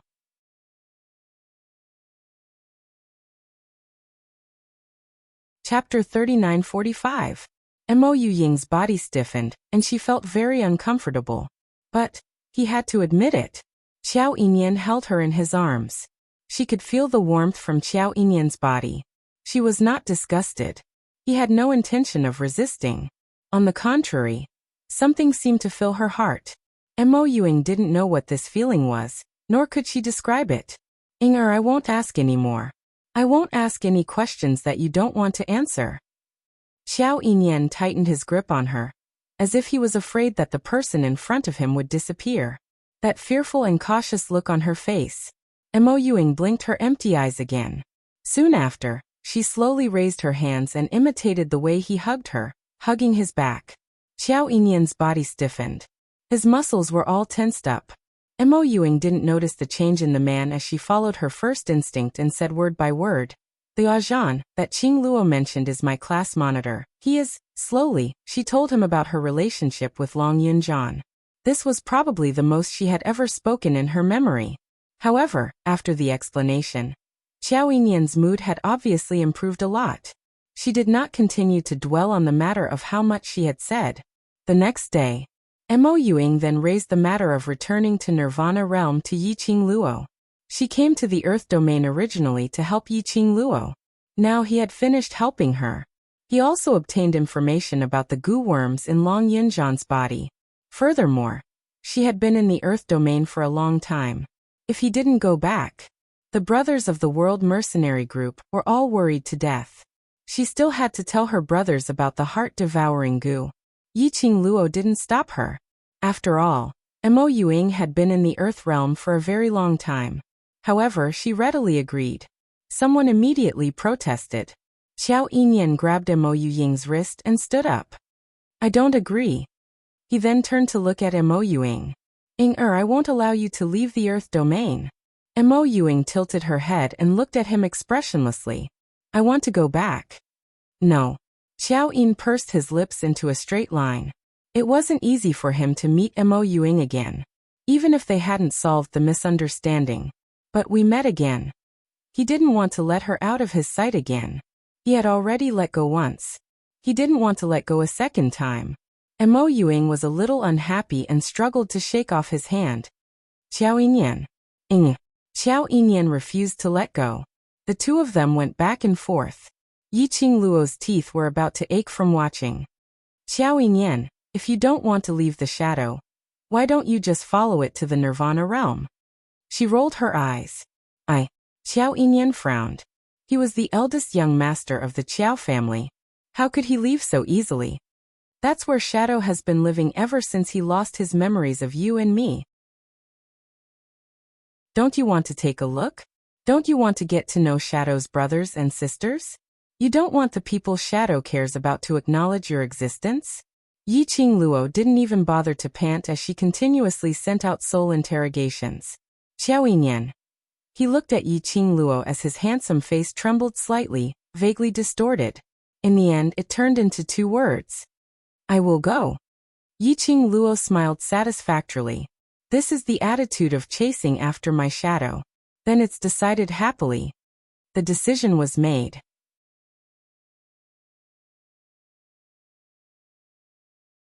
Chapter 3946. Mo Ying kept staring at Xiao Yinyan's departing figure, not making a single sound. Yi Qingluo's brows rose as she gave a teasing smile. Why? Shadow isn't willing to let him go to Nirvana realm with you? Hearing her voice, Mo Ying's stiff head turned over as her empty gaze met Yi Qingluo's. Following that, she thought seriously for a moment and shook her head. It's not that I'm not willing. That means I'm willing. Yi Qingluo's smile became even more evil. Mo Ying blinked as her expressionless face creased. It's his freedom to go wherever he wants to go. So even if he wants to go to Nirvana realm, it doesn't have much to do with me. This honest words made Yi Qingluo cough dryly. Luckily Xiao Yinyan had returned to the Qiao residence. Otherwise, hearing this, wouldn't her heart be pierced to death? Ting. Looked like Xiao Yinyan's journey to chase after his wife was still far away. She had already hinted so clearly, but Mo Ying had no reaction at all. She could only silently cheer for Xiao Yinyan in her heart. Qingluo. Suddenly, Mo Ying's voice sounded a little hesitant as she called out Yi Qingluo's name, waiting for Yi Qingluo's gaze to look over. Her 2 little hands were pinched together. Since yesterday, I've been wanting to ask you a question. Yi Qingluo replied. What you want to ask is, regarding the heart-devouring parasite, should I tell Ajan? Mo Ying nodded. Of course he has the right to know his own situation. Yi Qingluo had no intention to hide. Say whatever you want to say. In the end, it still depends on Ajan's own choice. Mo Ying's adorable lips moved as though she wanted to say something, but eventually she kept her words back. I know what you're worried about. Yi Qingluo pinched Mo Ying's face as she explained with a light smile. I also know that based on Ajan's character, he will definitely choose to kill him now, in case the heart-devouring parasite acts up in future and hurt his brothers. If it was anyone from the World Mercenary Group, they would probably choose this way. They would rather sacrifice themselves and not bear to let any of their brothers get hurt. Yi Qingluo's eyes lifted up slightly as her gaze looked towards the horizon, as though she could see those brothers in the world group through the sky. There was a gentle and peaceful smile on his face. After telling him everything, you just need to tell him one thing for me. If he believes me, then he should live on. Mo Ying's eyelashes trembled and her empty eyes blinked. An indescribable emotion spread in his heart. It seemed like, ever since they arrived in the land, she could sense more and more emotions. It was as if she was becoming more and more like a person. After a while, she nodded vigorously. Yes. Right, there the world group had always believed in Qingluo. Qingluo would definitely bring them a miracle. Therefore, the class monitor would be fine. The heart-devouring parasite could definitely be removed. At noon, the group ate a meal together. Mo Ying brought Xiao Yinyan to the Nirvana realm. Before leaving, Patriarch Qiao even sent him off. He looked at Mo Ying with sparkling eyes. Although Mo Ying didn't have a soul or emotions, her body instinctively understood some of the ways of the world. Looking at the passionate Patriarch Qiao, her face stiffened as she said word by word. Patriarch Qiao, I will get Xiao Yinyan back as soon as possible. Patriarch Qiao replied. No need, no need. You can use this lad for as long as you want. Just take him. It's fine even if you don't want to bring him back.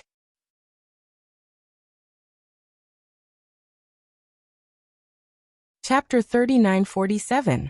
Xiao Yinyan. The onlookers. Yi Qingluo's lips twitched. No wonder Xiao Yinyan was able to obtain Patriarch Qiao's permission so easily. Generally speaking, large forces and clans would not allow their eldest son to wander around the lower realms. To them, this was beneath their dignity. Furthermore, it was extremely risky for people from the Earth domain to head to the Nirvana realm. If the historian of balance and the others found out, it would be very difficult to deal with them. But Patriarch Qiao didn't even hesitate before he agreed to it. How afraid was Patriarch Qiao that his son couldn't find a wife? Previously, when he saw her, his eyes also lit up. Now that he saw Mo Yuing, his eyes lit up. Could it be that to Patriarch Qiao, it was fine as long as it was a woman? After sending Mo Yuing and Xiao Yinyan off with her eyes, Yiqing Luo turned back and hugged Kitty Li, rubbing her furry little head as she wailed. Speaking of this, we really haven't seen our brothers in the world group for a long time. I really miss them. Yes-o. When will they be able to reach the Earth realm together? Kitty Li hugged Yiqing Luo back.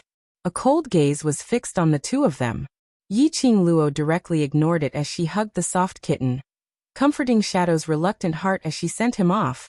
Very soon, especially after Shadow returns, they will definitely work harder to improve themselves, then come back to the Earth boundary to look for us. Their 3-month appointment was about to arrive. I hope when we meet again. They had all undergone earth-shattering changes. The two of them were talking to each other. The owner of the cold gaze finally couldn't take it anymore. He directly grabbed Kitty Li and pulled her into his arms. With an unfriendly expression, he said, "Woman, if you feel lonely, go to your sovereign. Don't touch my little wild cat." Zoemo grumbled and hugged Kitty Li tightly. It was as if Kitty Li was his possession. What frustrated Zoemo the most was, when he hugged Kitty Li's face was full of unwillingness, and she even made threatening gestures. When it reached Yiqing Luo's arms, that adorable little kitten appearance, it even took the initiative to return the hug. The more he looked, the angrier he felt. How women. She already had her own man, yet she still came to snatch his woman. Zomo's vengeful gaze made Yiqing Luo couldn't help but roll her eyes. What was the point of glaring at his own woman if he couldn't coax her? Zoemo hugged the struggling Kitty Li tightly, until Kitty Li stopped struggling.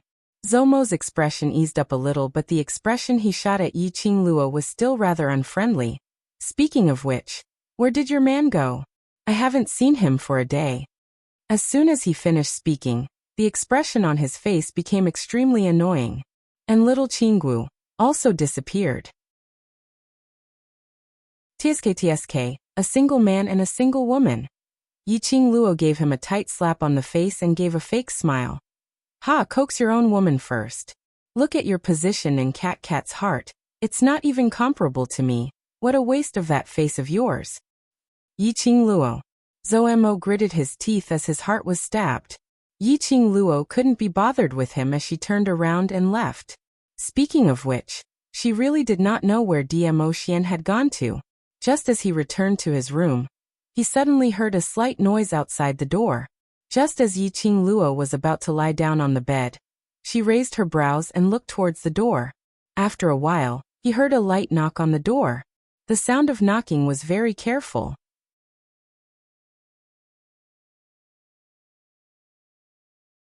Chapter 39-48. Just by listening to the footsteps and the rhythm of the knocking on the door, Yiqing Luo was able to recognize who was outside the door. When Mo Xian came, he only brought along 2 people from the imperial palace. According to what Mo Xian said, she had specially asked Tang Beiyuan to bring her unromantic fiancé out to relax and cultivate their relationship. Because of this, he knew of their existence. Yiqing Luo didn't specially look for them. The person at the door was silent for a moment, as if hesitating about something. After a long while, he pushed open the door and walked in. The woman was dressed in a light blue outfit that wrapped around her exquisite body. Just one look and Yiqing Luo was able to tell that the lady's exquisite and beautiful face was filled with obvious worry. Yiqing Luo couldn't help but frown. Didn't Tang Beiyuan come out with her fiancé? This could also be considered a kind of honeymoon. Why, the worry on Tang Beiyuan's face was even worse than before. She didn't feel like a girl in love at all. Could it be that something had happened between her and her fiancé? Yiqing Luo thought that Tang Beiyuan had specially come over to look for her. And with such a cautious and bashful look, she thought that she was here to seek advice on how to get along with each other before being lovers. She had not expected that when Tang Beiyuan walked in front of her, she looked at Yiqing Luo seriously and spoke carefully. Qing Luo. You don't listen to young Master Mo's rubbish. The Overlord only has you in his heart. The Overlord and Miss June are absolutely not in that kind of relationship which young Master Mo had mentioned. As soon as he said that, Yi Qingluo was stunned. What was going on? Why did he suddenly say this to her? Yi Qingluo coughed fiercely. Cough. Beiyuan, do you think that I will take Zomo's words to heart? Tang Beiyuan shook her head, then nodded. I just wanted to explain on behalf of the Overlord. Yi Qingluo stretched out her hand and grabbed Tang Beiyuan's hand, pulling her to the bedside to sit down. This matter totally doesn't require any explanation. I totally didn't put what Zoemo said to heart. Tang Beiyuan pursed her red lips. I know, but it's my duty. I naturally believe in Xian. Yi Qingluo leaned against the headboard. And I naturally believe in Xiao Qingwu's character. Speaking of which, Dmo Xian and Jun Qingwu had met before her. If anything had happened to them, it would not have been her turn to appear. Furthermore, Yi Qingluo's lips curled upwards as she gave a chilly smile. Even if Xian had 10 guts, he wouldn't dare to mess around behind my back. After a slight pause, she continued. Even if he wants to mess around, my little Qingwu doesn't have any thoughts about him. It was not her blind trust in the friend she thought. It was a feeling. She didn't know how to describe this feeling. Oh, Tang Beiyuan replied indifferently. Then she lowered her head in silence. There was a dejected look on her face. Beiyuan, are you and your fiancé? Yi Qingluo frowned as she raised her hand and caressed Beiyuan's glabella. To be honest, every time he saw Tang Beiyuan, the worry on her face deepened. The space between his brows was wrinkled. However, before her hand could even touch Tang Beiyuan's eyes widened. Her outstretched palm was covered by a broad and thick palm. Suddenly his body felt light. Her whole body fell into a broad and warm embrace. The elegant sandalwood fragrance filled her inner heart. A man's mellow voice floated down from above her head. When I wasn't around, Lil Luo seemed to be bad-mouthing me.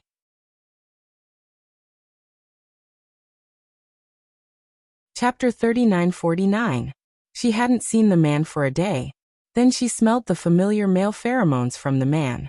Yi Qingluo suddenly flew up as her arms circled around the man's neck. Xian. Did you miss me? Dmo Xian's eyelids drooped slightly as his narrow peach blossom eyes seemed to ripple like a pool of spring water. Yi Qingluo's smile was like a flower as she didn't conceal it at all. Yes. The straightforward and decisive answer caused a smile to appear on the man's handsome face. He glanced at Tang Beiyuan from the corner of his eyes. It was just a glance, and Tang Beiyuan had already stood up as she silently left the room. She heard a slight sound from the room door. Yi Qingluo immediately turned her head and was about to call Tang Beiyuan. Her chin was locked by the man's slender fingers as he forcefully twisted her head in front of him as their eyes met. Her pupils were filled with the man's face. I still have something to say to Beiyuan. Why did you let her go? Even Yi Qingluo herself didn't notice that the way she was nestled in the man's arms was delicate and alluring. Even her voice and tone were unknowingly tainted with a coquettish tone. This was only in front of Dmo Xian when her body and mind were completely relaxed. Dmo Xian carried her up by the waist as he sat by the side of the bed, and placed the young lady on his lap. His arms were tightly wrapped around the young lady's petite body. The young lady's entire body was wrapped tightly in his arms. Since you miss me, don't you have anything to say to me? His deep voice was clear and melodious. Yi Qingluo leaned her head on his chest. First come, first served. Following that, she raised her head and stared at the man's chin. Didn't you say that you specially asked Beiyuan to bring her fiancé here to nurture their relationship? Why can't I see a smile on Beiyuan's face? Don't ask about this in front of Beiyuan. Dmo Xian's fingers caressed her soft lips. To her, this should be very cruel. No wonder when she wanted to ask Beiyuan if something had happened between her and her fiancé, Dmo Xian appeared at the right time. She bit Dmo Xian's finger as she asked vaguely, then what's going on between them? Do you expect a blockhead to understand? Dmo Xian allowed her to bite, his eyes burning as he stared at her mouth. Do you think everyone is as lucky as you, to be able to meet such a good husband like me? Yi Qingluo abruptly increased the strength of her teeth and released him. Shameless. After being stared at by the man's burning gaze, her body seemed to be burning with fire. This man, why did he always stare at her like he wanted to devour her? Alright, Bae-yun's matter, leave it to them to settle themselves. What we need to do now is to have a good talk. DMO Xian's voice suddenly deepened, revealing a faint magnetism. What do you mean by even if he wants to mess around? Shouldn't you explain this sentence properly? As he spoke, his voice became deeper and deeper. Yiqing Luo only felt that the world was spinning. His back was already leaning against the bed. The man's scorching hot body pressed down on her. Yiqing Luo grabbed his collar tightly as her eyes widened. You heard wrongly, I didn't say this sentence. Really? Mo Xian's smile was like the blossoming of spring flowers, as his long and narrow peach blossom eyes revealed a wavy arc, like a blooming datura, giving off an alluring yet suffocating dangerous charm.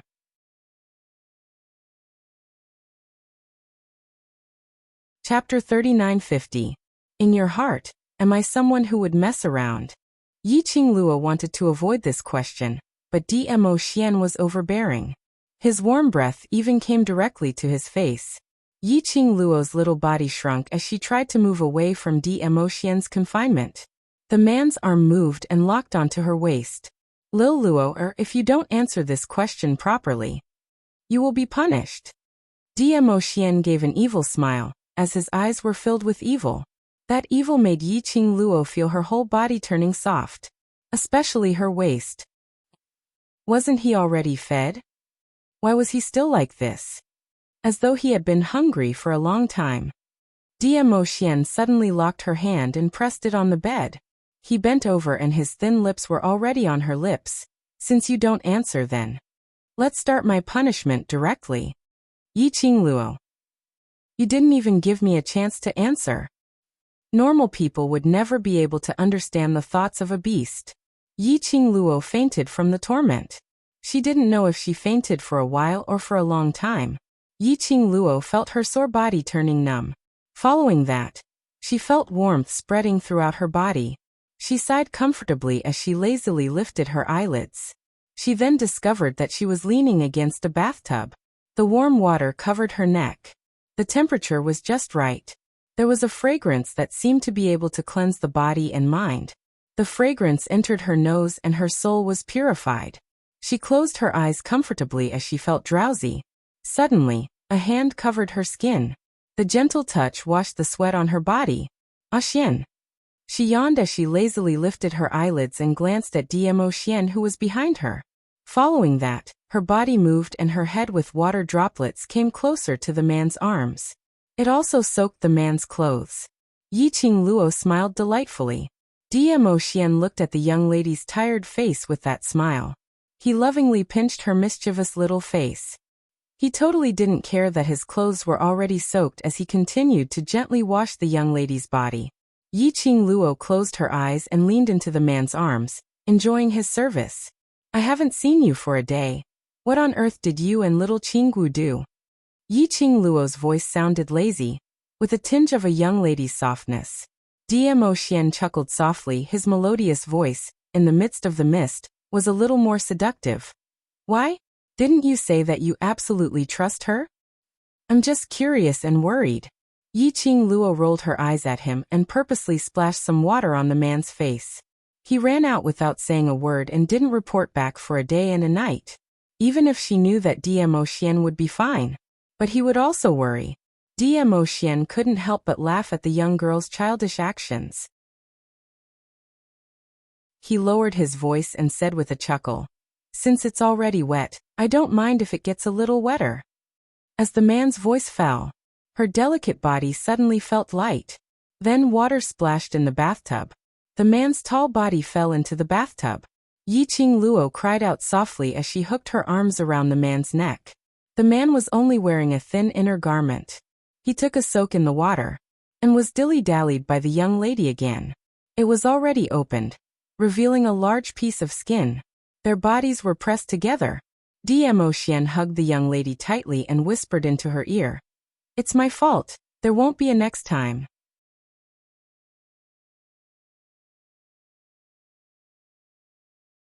Chapter 3951. I got a piece of news and specially asked Qinggu to check it out. DM Moxian hugged her as he explained gently. Yi Qingluo was shocked by DM Moxian's action as she sobered up. What news? Do you still remember the palace lord of the Palace of Seclusion on the surface? DM Moxian said as he continued to stir the water gently. Yi Qingluo was stunned. You mean, that palace lord of the Palace of Seclusion on the surface has come to the Earth realm? Lil Luo, is so intelligent, what use do I have? DM Moxian pretended to sigh helplessly as he pinched the young lady's tender cheeks. You're right. I indeed got the news that that person has come to the Earth realm. Towards that palace lord on the surface, Yi Qingluo had an indescribable feeling. That person was from the Palace of Seclusion on the surface.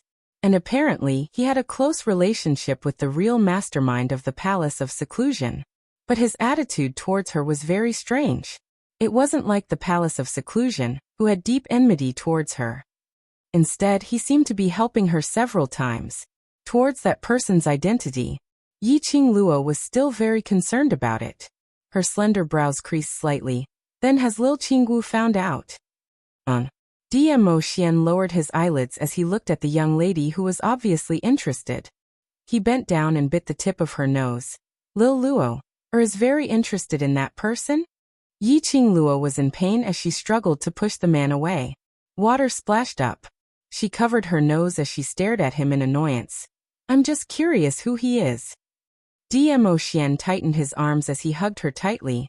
No need to care who he is, just remember that he is from the Palace of Seclusion, that's enough. Yi Qingluo. Meaning, Palace of Seclusion and her were enemies. So no matter who that palace lord on the surface was, anyway they were enemies? This man's flying vinegar was unparalleled. Yi Qingluo kept her emotions as she looked at DM Moxian seriously. Alright, then I won't be curious anymore. But that palace lord on the surface, has he really come to the Earth realm? DM Moxian looked at the young lady's pretentious look as he laughed. His slender fingers cupped the young lady's face as he straightened her. Then he adjusted her delicate body into a position and nestled her in his arms. He picked up a soft handkerchief and wiped the girl's delicate body. Then he continued, he has indeed come, but at the moment we cannot be sure of his purpose. The Palace of Darkness has just done such a big thing in the land domain. Even the balance historian has been alerted. They shouldn't dare to come out and cause trouble for a while. Yi Qingluo shut her eyes as she enjoyed the man's gentle service while speaking lazily. That person came to the Earth domain to investigate the current situation in the Earth domain. Or perhaps he's targeting me. Worried? DM Moxian chuckled as he leaned over and whispered into her ear. Yi Qingluo didn't even lift her eyelids. With you around, what am I worried about? The man's husky and magnetic laughter rang in her ears. Obviously, this sentence pleased him. To be honest, she was not worried at all. The current situation in the land. No matter what, the Palace of Gloomy Darkness didn't dare to act recklessly anymore. However, that damned Palace of Gloomy Darkness liked to hide in the dark and shoot arrows. This point was indeed too disturbing. The warm water on her body and the soft touch, mixed with the man's comfortable massage technique. Yi Qingluo was so comfortable that she almost fell asleep. However, this comfortable feeling gradually became a little off.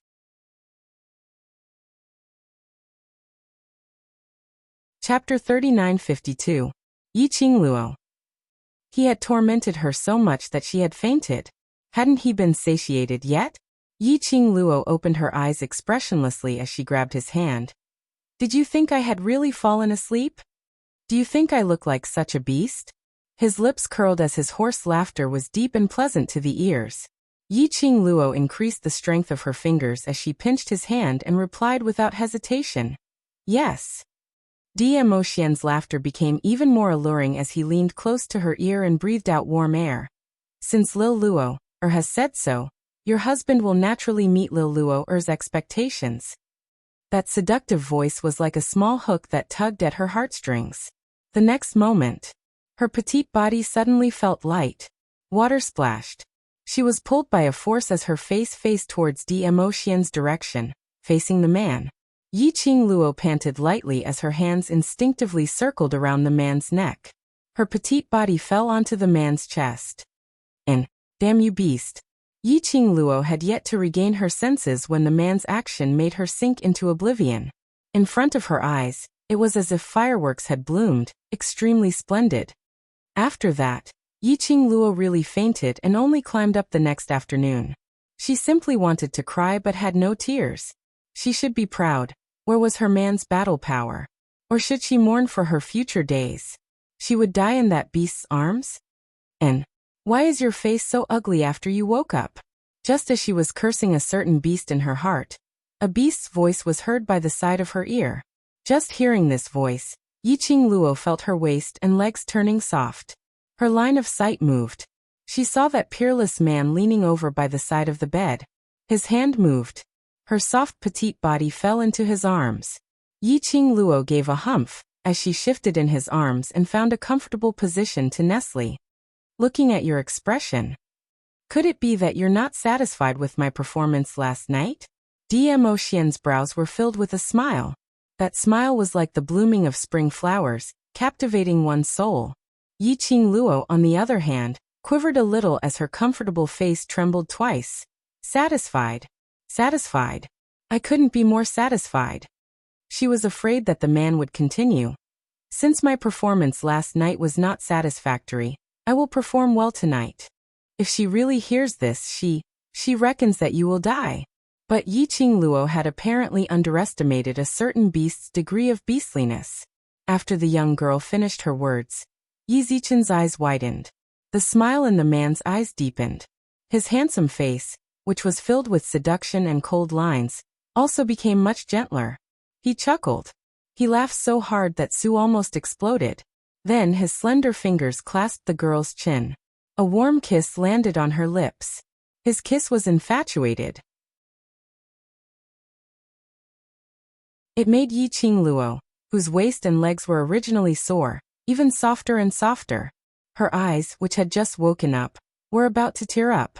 Following that, the man's voice, which was so seductive that it broke the rules, rang out in a low voice as if he was possessed. Since Lil Luor is so satisfied then. Tonight I will continue to work hard to make you even more satisfied. Yi Qing Luo felt numb all over. She was so frightened by his words that the feeling of that kiss, which she couldn't bear at all, was completely swept away. Her little face turned pale from fright. As Dmo Xian kissed, he sensed that the young girl's mood wasn't right. When he lifted his head, he saw the young girl's pale face. Her watery eyes stared at him in astonishment. That look was indeed very cute.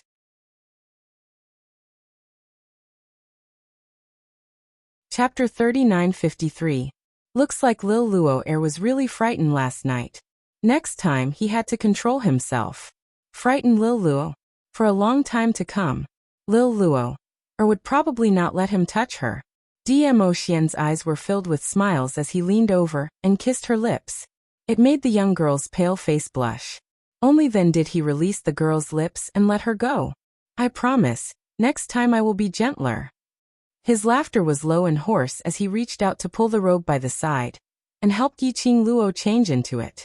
Yi Qing Luo's eyes widened as she lifted her leg to kick the man. Do you still want a next time? Don't even think about it. Her feet were covered by the man's broad palm. Then, he pulled with all his might. Her delicate body fell into the man's arms. The man skillfully and gently helped her get dressed. Then he carried her off the bed.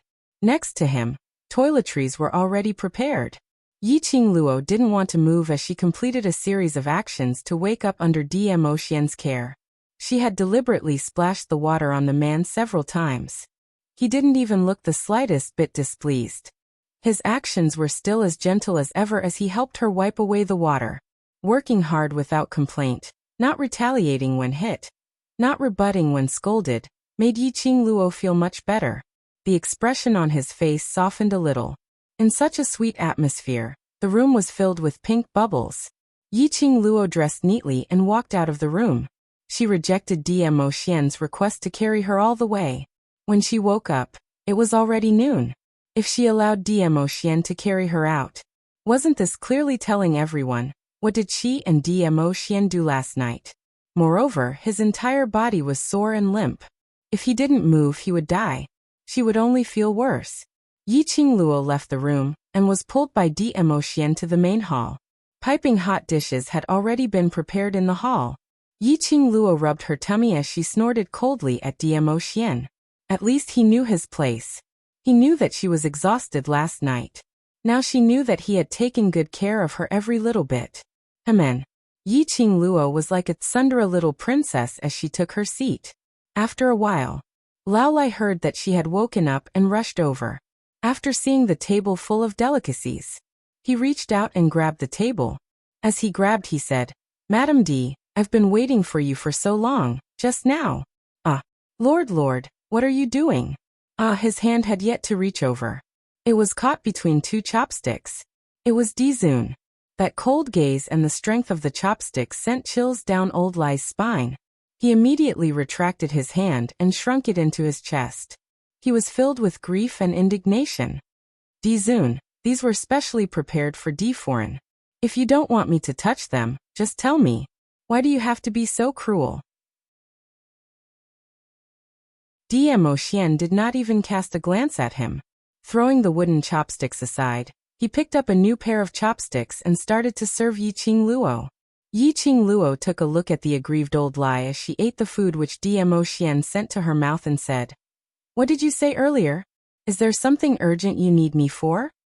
Holding his hand, Lao Lai looked at the noble and elegant Dizun, who was feeding the girl.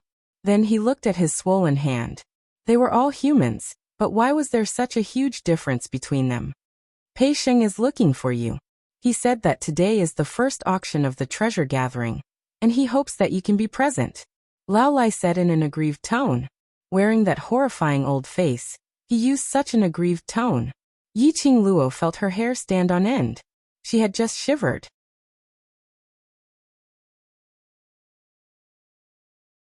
Chapter 3954. Lao Lai immediately stood up straight, his hands hanging on both sides. Yi Qingluo patted Dmo Xian's hand and looked at Old Lai. "Pei Sheng intends to hold an auction today?" Old Lai still stood straight. "Yes.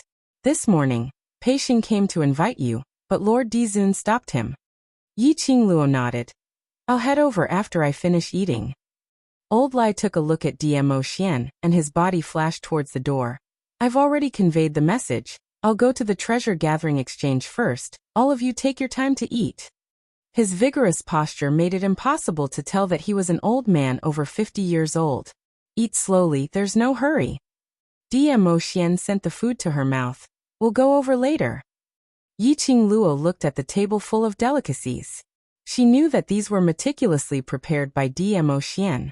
If she did not savor it properly, she would be letting down Dmo Xian's heart. Over at treasure gathering, even though the auction started in the morning, it will also last until night. She was in no hurry. Therefore, it was already half an hour later before he could comfortably fill his stomach. Yi Qingluo had just stood up and was preparing to head over to the treasures exchange hall with Dmo Xian. Suddenly, a black figure appeared in front of them in a flash. It was a cold-looking man, about 25 or 26 years old. His face was solemn, and he looked very much like an old cadre. Just one look and Yi Qingluo was able to guess this person's identity. Tang Beiyuan's fiancé, Lang Lixian. Why is he here? When Dmo Xian saw Lang Lixian, a sliver of astonishment flashed past his eyes. Lang Lixian took a look at Yi Qingluo and walked quickly towards Dmo Xian as he whispered something into his ear. Dmo Xian's expression sunk slightly. From the corner of his eyes, he shot a glance at Yi Qingluo's direction. Yi Qingluo understood and smiled. "If you have something to do, go ahead first." After all, Dmo Xian was an emperor of the imperial palace, and his status in the upper realm was not ordinary. Naturally, there were many miscellaneous matters that required his attention. Yi Qingluo wasn't a lady who pestered endlessly. When it was time to act coquettishly, she would do so. Be rational when you need to be rational. Dmo Xian pursed his lips slightly. "The auction. There's still Old Lai and the rest at the auction, so I'll head over alone," Yi Qingluo replied. Dmo Xian stretched out his hand and hugged Yi Qingluo as he lowered his head and planted a kiss on her forehead. I will be back as soon as possible. Wait for me tonight. When Yiqing Luo opened her eyes, the man was nowhere to be seen. She looked at the horizon for a long time and sighed. The first auction of the treasure-gathering hall was extremely lively. Qiao family had even specially rented a place for Pei Xing to play around, because of the disruption of the previous auction. The commotion of the treasure-gathering auction this time was not much different from the auction fair.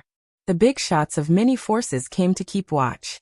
It was impossible to tell that before the auction, the treasures-gathering trading house was a trading house that no one cared about, and had almost closed down.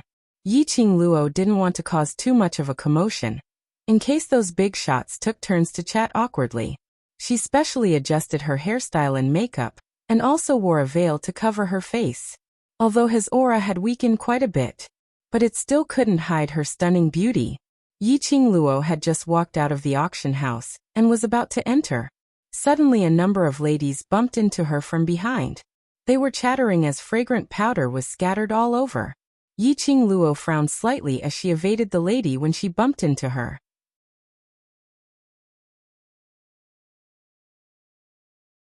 Chapter 39:55. The ladies fell onto the ground as they immediately cried out, "Ouch, ouch, ouch." All of them were like weak willows swaying in the wind, swaying their waists as they climbed up from the ground. Following that, they swarmed over to help up the disheveled lady who had fallen right at the bottom. After helping the man up, Zhang Wuji said. A lady who looked extremely pampered stared angrily at Yiqing Luo. "Don't you have eyes? What did you bump into? Can you afford to offend our sacred lady?" Hearing a sharp voice, Yiqing Luo couldn't help but frowned as she cast a sidelong glance over. She didn't want to create trouble at the first round of the auction, so she didn't bother about their baffling bumping over. This group of people actually had the cheek to criticize her? Heh, sacred lady? Yiqing Luo's first thought was Qiao family's. Qiao Yilu, who had died in the auction. Qiao Yilu had just died not too long ago. Linglong Palace had already arranged for a new sacred lady to arrive at without embroiling city so quickly. The 6 ladies in front of her, all of their looks were considered top-notch, and the dresses they were wearing were luxurious and dignified. She could tell that they were all young missies from extremely well-off families. When the ladies saw that Yiqing Luo didn't have any reaction towards their reprimands and even sized them up, they were so infuriated that their faces turned red. "Slut! What are you looking at? Are we people that a lowly person like you can look at directly?" Another lady echoed. "That's right, don't you know what status you have, to actually dare to stand at the entrance of the auction house? Who doesn't know that today is the first round of the auction house and various powerhouses will be there to support us?" A lady covered her mouth as she laughed sarcastically. A lady intentionally standing here in a flirtatious manner, what else could it be for? The few of them looked at Yiqing Luo with eyes filled with ridicule. Yiqing Luo glanced at them indifferently and retracted her gaze, not bothering to bother about this bunch of retards. She lifted her feet and walked towards the auction house. She had just turned around when the ladies behind her rushed up and blocked her path. "Slut! Offending our sacred lady and still trying to escape?" The ladies' faces were filled with ridicule, with a playful smile. Apparently, they had treated Yiqing Luo as a toy which could serve as a foil for their status. Enough. A sweet-sounding voice suppressed the mockery of the few people. Soon after, the woman surrounded by the 5 women, the Holy Virgin, slowly walked over. The woman was dressed in a white robe and had a white veil over her face. She looked like an ethereal fairy. Her attire was very similar to Qiao Yilu's. Did she think that by imitating Qiao Yilu, she would be able to become Qiao Yilu? Yiqing Luo narrowed her eyes slightly, as she calmly looked at the approaching figure of the woman. The veil hid the impatience on her lips. His half-squinted eyes gave off a sharp feeling. The sharpness of the blade made the woman feel an indescribable chill run through her entire body as she walked over. The lady's willowy brows creased as she suspiciously sized up Yiqing Luo. But no matter how hard he tried, he couldn't associate that chill with the young girl in front of him. "Saintess, this bitch is obviously a vixen. I think she must have heard that the overlord would come to the auction today, so she purposely waited here."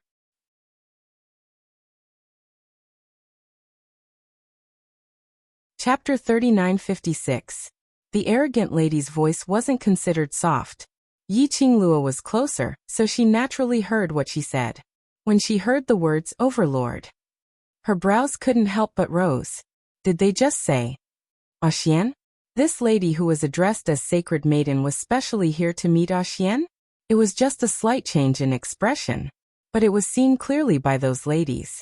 One of the ladies immediately pointed at her and shouted, "Look!" When she heard the overlord's name, her eyes lit up. She's indeed here to seduce the overlord.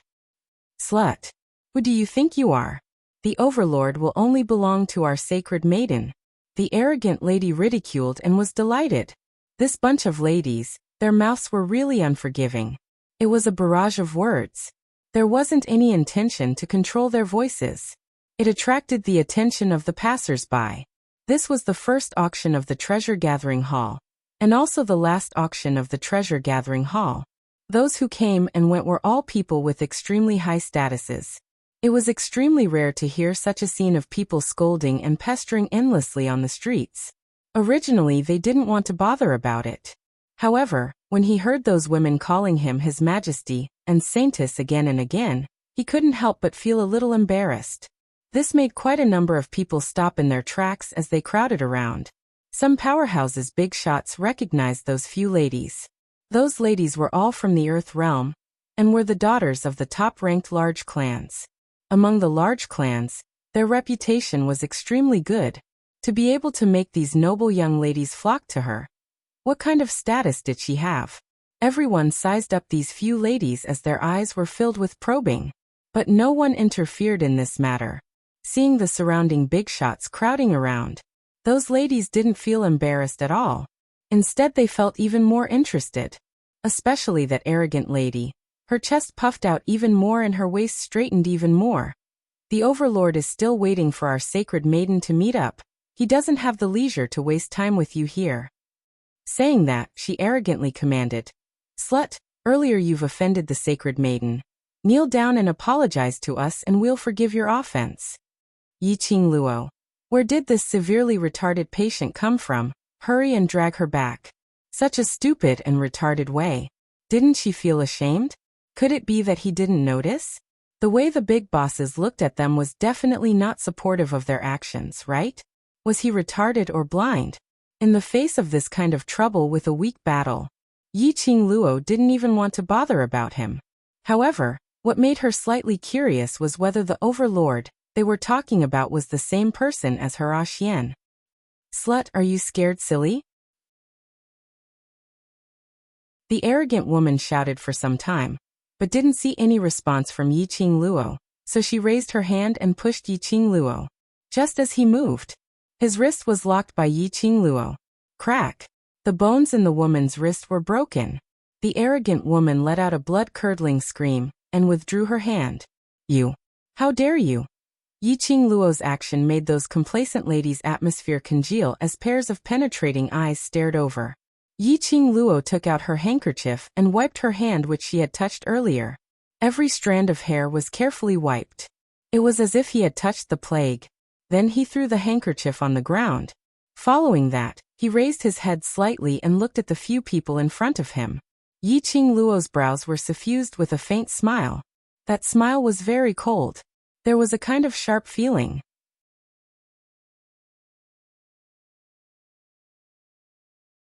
Chapter 3957. Oh, you want me to apologize? Yi Qingluo tilted her head as her voice was clear. Even though she was wearing a veil, her side profile was still breathtakingly beautiful. Yi Qingluo's actions, coupled with her obvious provocative reply, made the lady's expressions sunk one by one. The lady squinted her eyes. "Do you know who we are? How dare you make a move in front of Sacred Maiden? Do you believe that as long as our Sacred Maiden opens her mouth to the overlord will make your life worse than death?" After saying this, the lady even held onto Sacred Maiden's arm tightly in protest. Sacred Maiden's beautiful eyes squinted slightly as her gaze turned icy cold. Apparently, she was extremely dissatisfied with Yi Qingluo's action of making her lose face in front of everyone. But Yi Qingluo's expression didn't even change. Her eyes were curved. Still that mischievous arc, oh? Overlord? Yi Qingluo's voice was light and carried a sliver of suspicion. The overlord you mentioned, is it the overlord that I know of? The lady's expressions turned extremely ugly. Are you trying to say that we intentionally used the overlord to cheat you? Heh. Who do you think you are? Are you worthy for us to cheat you? There is only one overlord in this world. The overlord we are talking about is naturally the most mysterious overlord in the upper realm, Dmo Xian. Do you know what relationship our sacred maiden has with the overlord? If we say it out, you'll be scared to death. The ladies were all talking at once as they sneered. Each and every one of them were arrogant, as though they could use the prestige of overlord to do whatever they wanted, whereas that sacred maiden who was being complimented by everyone had not stopped them from the start, nor did she open her mouth to explain. She had a tacit attitude. This made the various powerhouses' big shots unable to bear it when they heard this sentence. Overlord? And this sacred maiden? Overlord and Imperial Madam's relationship is so good. How could there possibly be a third person? If she has no relationship with the overlord, how would she dare to speak out the overlord's name in front of everyone? You must know that the overlord and Imperial Madam are still in the Earth realm. The boss of the treasure gathering hall is Imperial Madam's friend. So Imperial Madam and the overlord will definitely come to the auction today. If Imperial Madam bumped into these few people, perhaps even the entire family would be implicated. The surrounding voices made the women's faces turn even uglier. However, he was surrounded by big shots. No matter how angry he was, no matter how much he wanted to refute, he still suppressed his emotions. Pfft, Yi Qingluo laughed out when she heard those people's discussions. Her smile caused the hateful gazes of the women to instantly fall on her. So that's how it is. I was wondering why you people are so bored. Every time you catch a person, you think he's here for Lord Dizun. Yi Qingluo smiled lightly, the corners of her eyes curved, narrow and mischievous. So it's you guys who are feeling guilty. Who's guilty? The arrogant woman's face turned pale. She held her broken hand and stared at her fiercely. Our Holy Virgin is here to meet His Majesty. Yi Qingluo smiled without saying a word. In the eyes of the women, that smile was a mockery and provocation. They were so angry that their eyes turned red. At this moment, suddenly, the crowd was filled with lively chatter. Boss Pei, why are you here personally? Boss Pei, long time no see. Congratulations.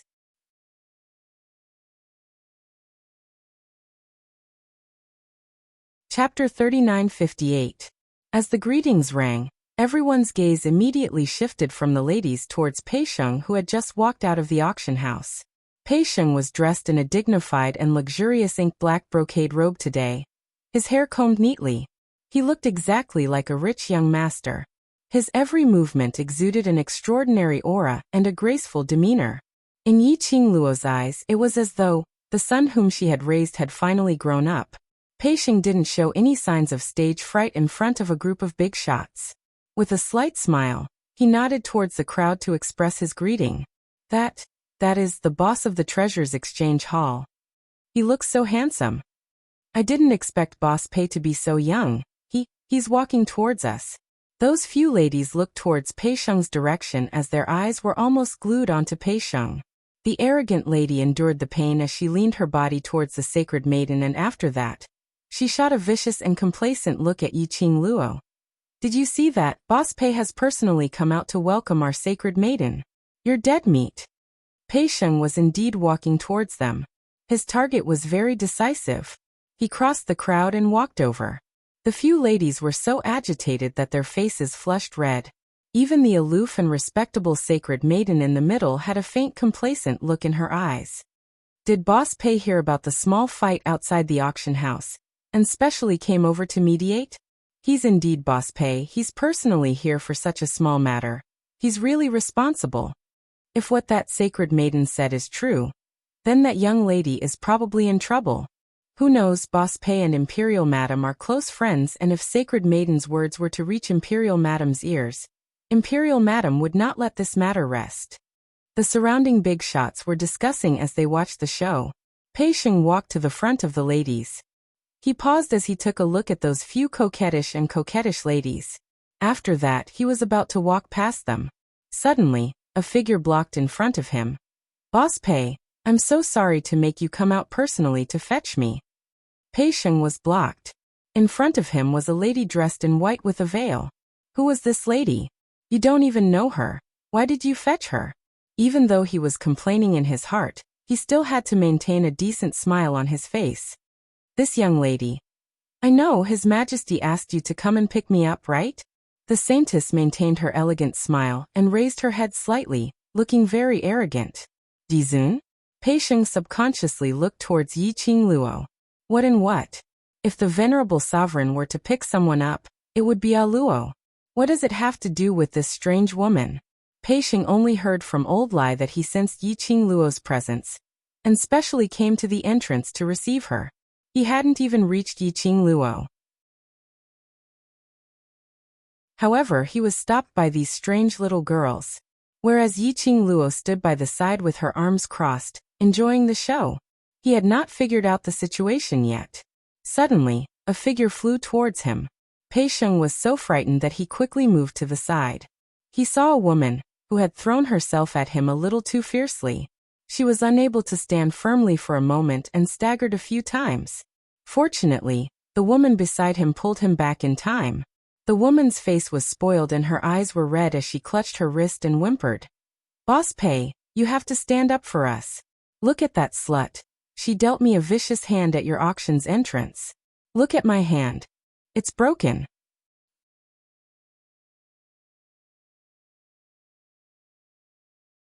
Chapter 39:59. Pei Sheng looked towards the direction which the lady was pointing at. Following that, he met with the young lady's smiling eyes. By his ear, the lady was still crying as she continued. "You don't know, that slut has no right to enter Boss Pei's auction house. She has ulterior motives towards the overlord, intentionally acting coquettishly, trying to seduce the overlord." The arrogant lady pushed the sacred maiden forward again. "This is Shadowless City's sacred maiden Mu Qiulan.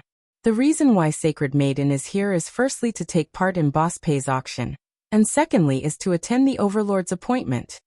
When she mentioned the two words attend, the arrogant lady intentionally emphasized on her tone. She even looked at Yi Qing Luo complacently. "Our sacred maiden is not like some people, racking her brains to cling on to a man and sell herself." Shadowless City's sacred maiden? Pei Sheng's brows creased slightly. With Qiao Yulu in front of him, towards the sacred maiden two words. Pei Sheng felt some disgust in his heart. But she was after all another main city's sacred maiden. He still had to give her some face on the surface. He gave a distant yet polite smile. "So it's Shadowless City's sacred maiden. Please forgive me for not going out to welcome you." This was originally just a polite sentence. When that arrogant lady heard that, she took it seriously as the complacent expression on her face became even more obvious. Sacred maiden is kind-hearted, and will not sue you over such a small matter. Following that, she raised her arm and pointed towards Yi Qing Luo as her voice was mixed with viciousness and gnashing her teeth. "But I still need to trouble Boss Pei to deal with this slut who harbors ill intentions towards the overlord, and even offended sacred maiden." As she said that, she stared malevolently at Yi Qing Luo with a complacent look. "Otherwise, if our sacred maiden were to fly into a rage, I believe the consequences. Boss Pei is very clear about it." Pei Sheng. He wasn't clear, totally not clear. But he was very clear that if Yi Qing Luo were to fly into a rage, the consequences would be extremely horrifying. After she finished acting cool, the arrogant lady looked at Pei Sheng with a complacent look. But she discovered that Pei Sheng's expression was complicated, totally without any intention to go along with her. The arrogant lady's face sunk as she stomped her feet angrily. "Boss Pei, our sacred maiden is invited by the overlord. You don't wish for this matter to reach the overlord's ears, right?" The big shots watching couldn't help but laugh. "She's the young mistress of a prominent clan in Shadowless City, right? If I'm not mistaken, I met her at the banquet in Shadowless City. What kind of family could raise such a moron? Who doesn't know that the overlord and Lady D are very close? Who doesn't know that Boss Pei is Lady D's friend?" That's right. You're using the Varch to pressure Boss Pei in front of him. You must be out of your mind, right? One by one, the big shots began to dig up the identities of these young ladies. Even their families were ridiculed. The haughty woman and the others naturally heard the mockery. She even heard them start to mock her family. All of them were so angry that their faces turned red. He dared to be angry, but he didn't dare to say anything. Pei Sheng looked sympathetically at the woman who was still whimpering. He agreed with the big shots very much. This group of women really thought highly of themselves. In front of the main character, she kept referring to him as Dizun in such an ambiguous manner. Don't think that His Majesty is the king of jealousy. The moment Yi Qing Luo's vinegar jar was overturned. You're tuning in to the Echoes of the Heart YouTube channel. Don't forget to subscribe and join us on this journey to catch the most captivating stories.